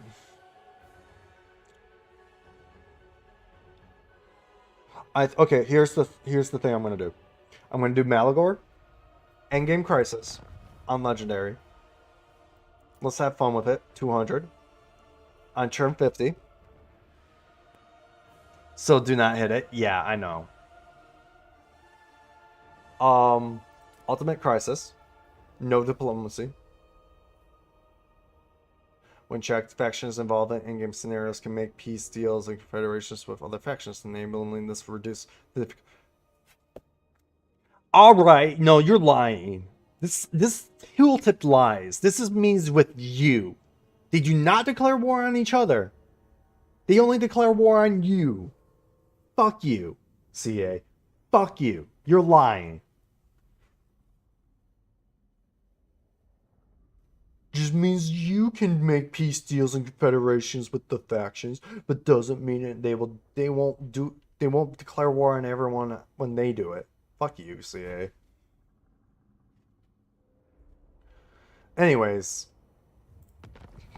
I hate that tooltip. That tooltip just lies. Just means with you. Just means with you. Diplomacy works all fine. Anyways. They do peace out. I'm gonna do Malagor. I am going to probably declare war on every faction except for Beastmen. Do not reduce type. What does it say? When check endgame scenario where absolutely will be added to the potential. I'm not mad at that line because that's just a joke. That's legitimately the joke that they said in the video. The thing that I'm upset about with that one is that they're making the same joke. There's no such thing as man-sized rats. It's so funny. Roleplay. It's dumb. It's legitimately dumb. It's legitimately just making a dumb joke. It's not even funny. It would be better if all these had like a certain thing, but that's just a joke from the video. They're probably thinking, "What's so funny?" Same as the joke of like pointing fun at Vermintide. Like they legitimately placed in the video at the very end of the Vermintide cast, and it's just like, "Ha ha ha! You're so funny, CA. Oh, so funny." It's dumb. It's really dumb. It was funny as a good little laugh, but it's just in the video. But this here is like even placing it here isn't funny.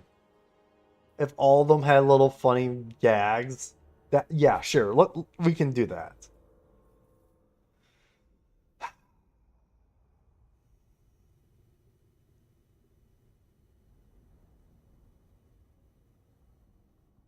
This may have unexpected results if mod scenarios using the same factions and or regions are enabled. What? That doesn't make any sense.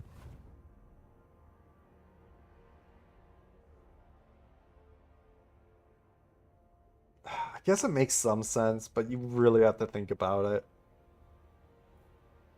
Anyways, I am gonna call it here.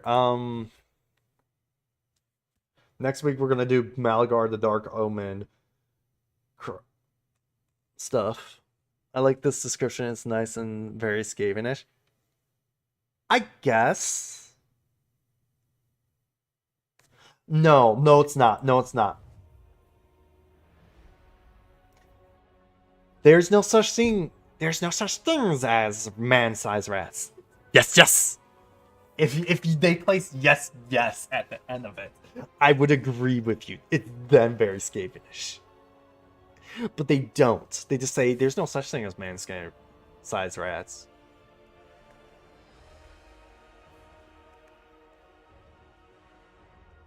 It's kind of dumb.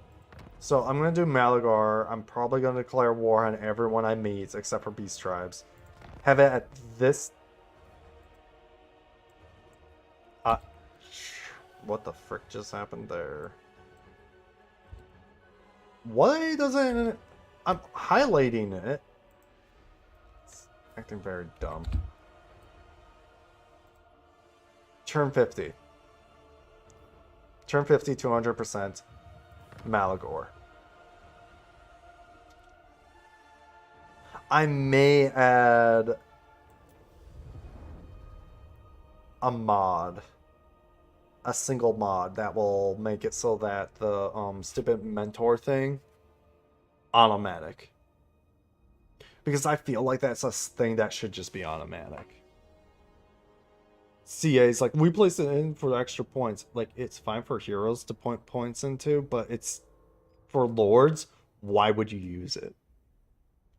So, I'm going to do the Beastman. See how that goes.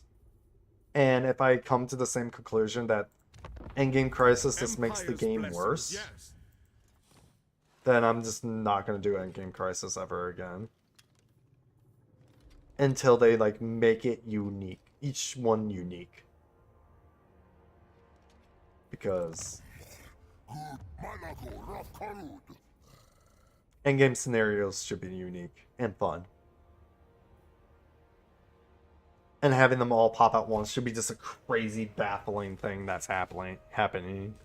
Instead of it just being like, army spawn. Done.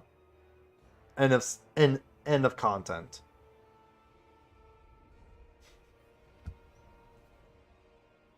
Like, I wouldn't even mind if, like, you say, like, the biggest WA for orcs will give you armies for free. I'll accept that. No upkeep armies and all that for free. Without having to fight other people? Yeah, I'll take that. Scarbrand, best friend. Scarbrand is going to be... no, I'm going to fight Scarbrand. I'm going to melt him with Flock of Doom. That's what I'm going to do.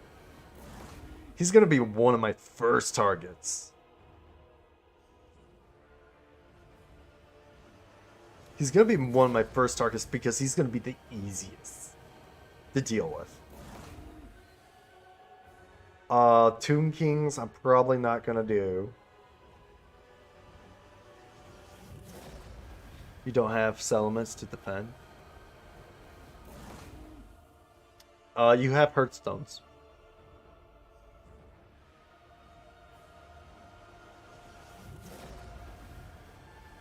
Hearthstones. But the garrison, those Hearthstones are pretty fucking strong. You should be able to auto-resolve most shit with them. My thinking is like, this is going to be only hard because of, due to what you can recruit. Just battles after battles, money and dread. Yeah, but you need...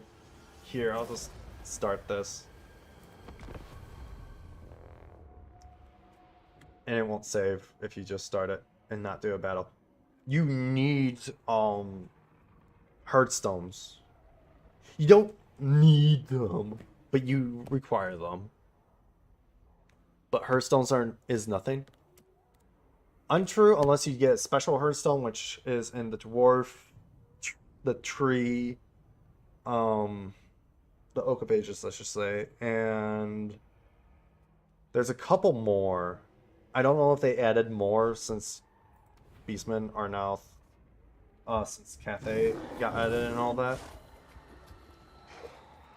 In return for the dread caused by your Yeah. Wait, did they change Beastmen over again? No. Your exploits in ruinous destruction. Stop telling me. The dark gods have the You need dread? Yes, that's true. And that's pretty much all you need. Stop. But you need these, the Ruinations, which you can only get from Hearthstones. After the ritual, who cares? True. But there are some special Hearthstones. Does it tell you that? No. Like, if you do the Black Pyramid and the Gash, there is... Oh, I know the meat and money cheese with Beastmen. Yeah, I know it. I may or may not be going for this one first. But my lord, listen to your advisor. Yeah, no, fuck them. I may or not be going for this immediately. Immediately. As soon as I can, I'm grabbing that and then going there and there. So then I can sell. I can do the Beastman thing. Question though, can I just? Can I recruit a Lord right off the bat? No.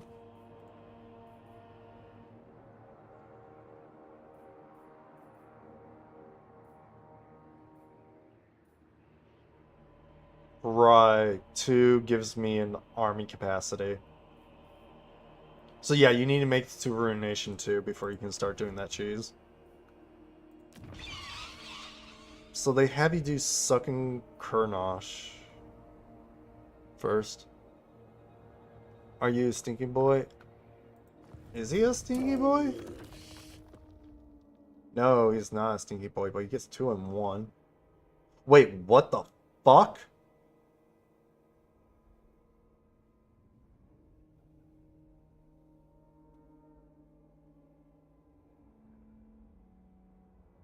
What the fuck? What the fuck? Oh, that comes from 2 in 1, but he's Weapon Master and 2 in 1. What the fuck? Do others get that? I can't tell. Or is he special? Ooh. Stinky. I love Stinky.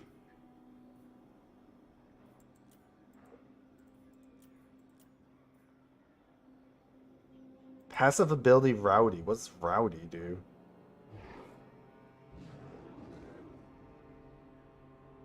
I also love that. What does Rowdy do?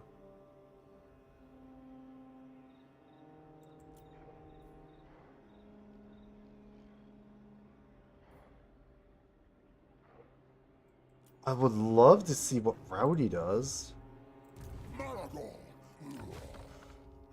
I do love Malagor.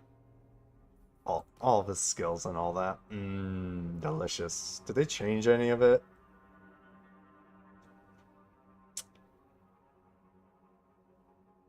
I love this. Enemy leadership -9 logo region off the bat. And then plus give another 5 and then get 8 leadership in the fight.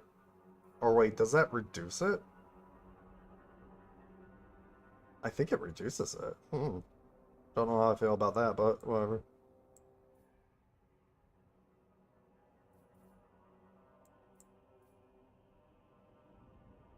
I do love that. I love that so badly. Alright, they get these two things. Oh, I forgot about this. Yeah, Dread and Charms is the way to go. Greater on-king conduit, super good. That's also good. Oh, yeah, Life Leeching Wild Heart. Oh my gosh, please, yes. Wait, how low can I make Flock of Doom? Flock of Doom is 2. I mean 10.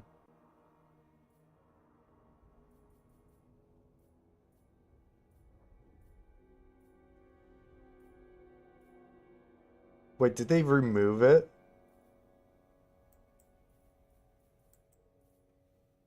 They removed it, didn't they?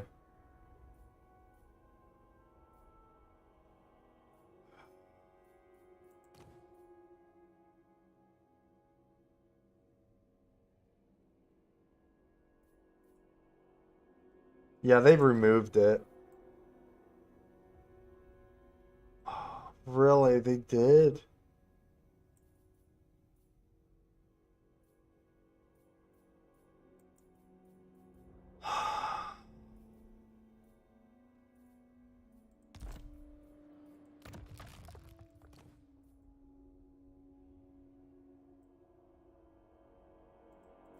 That's really upsetting.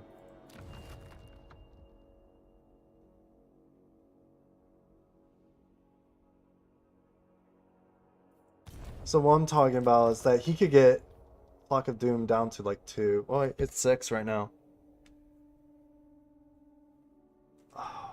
It's 6 right now. If I get Flock of Doom, I can make it 5.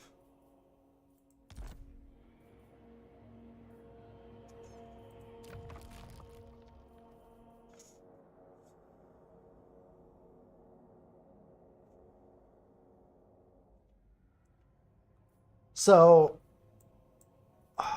maybe I'm wrong. Is that an item? So, oh, it was Rowdy. Perfect vigor and leadership. Okay. So Malagor could make it so that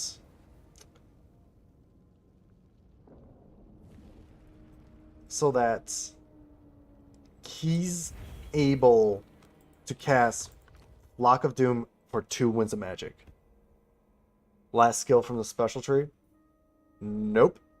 Oh wait, that's 10%.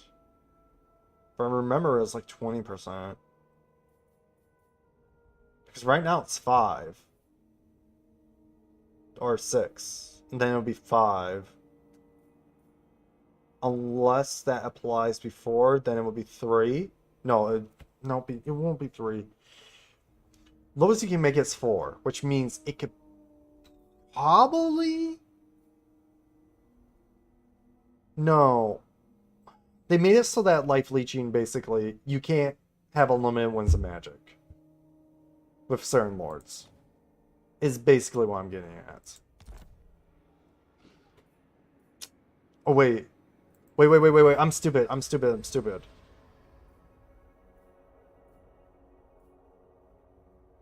Where is it? I'm slowly gaining back memory. That's magic reserves. There's the 20%. Yeah, there's the 20%. So 20% of which could bring it down to 3, I think.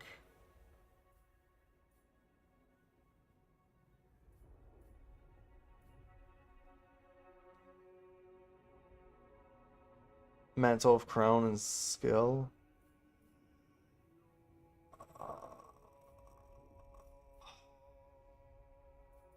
And his skill? Mantle of Crown.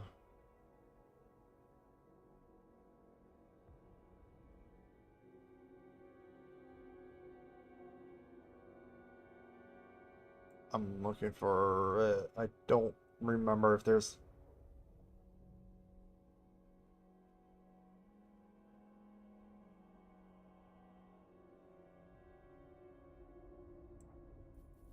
Well, let's see what's up. Because he only gets that item.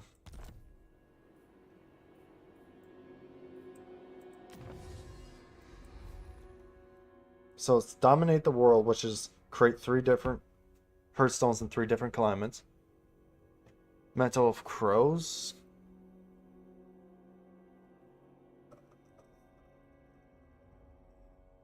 Looking.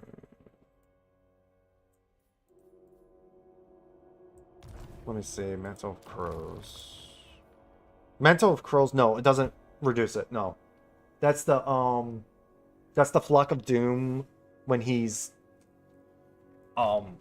in melee. It's really good. That's really good. But I'm trying to. I remember you can make it low enough that you. I remember it going down to 2. So if it goes down to 2, I basically gain 2.5, which means I have unlimited Winds of Magic. For Flock of Doom. Right now it's 6, but oh wait, that's telling me upgraded. Right, upgrade is double.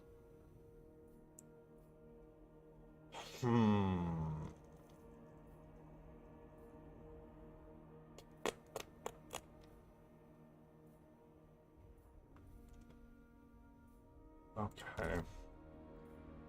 I thought there was some more. Maybe I'm wrong. Maybe that's all that there was. I swore. Let me pull up my Steam. We are going to do... Oh, right, I undid it. Uninstalled too. Oh, well. I just know that there's stuff in... There's so... Oh, wait, no. It's, Isn't there a special Hearthstone? There's a... I think there's a...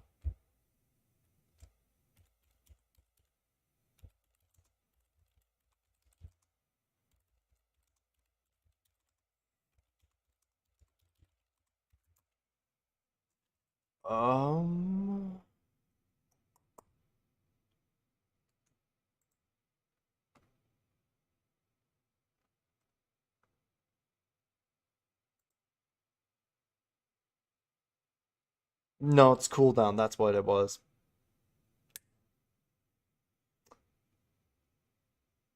Darn it.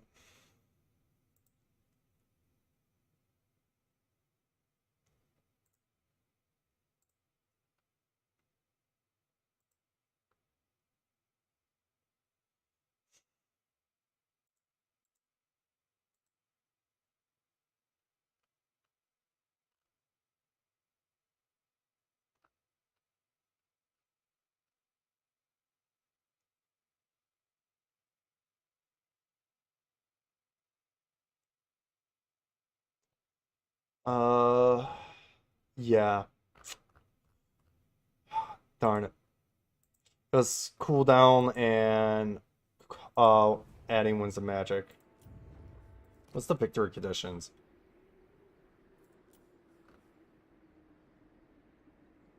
That's not bad when you get this first. That's actually not that bad.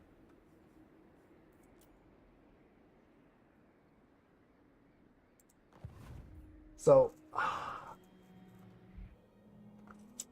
yeah. Interesting. A little bit.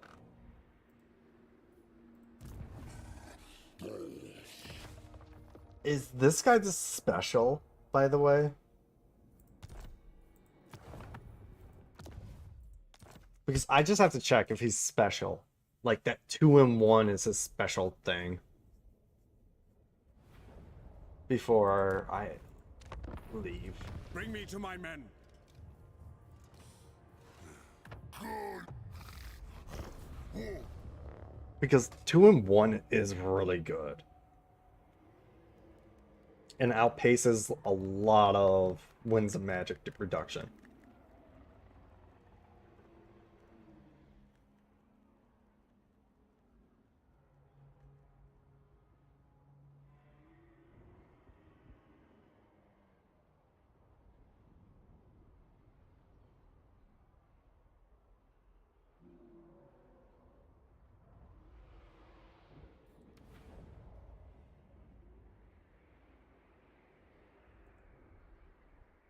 Okay.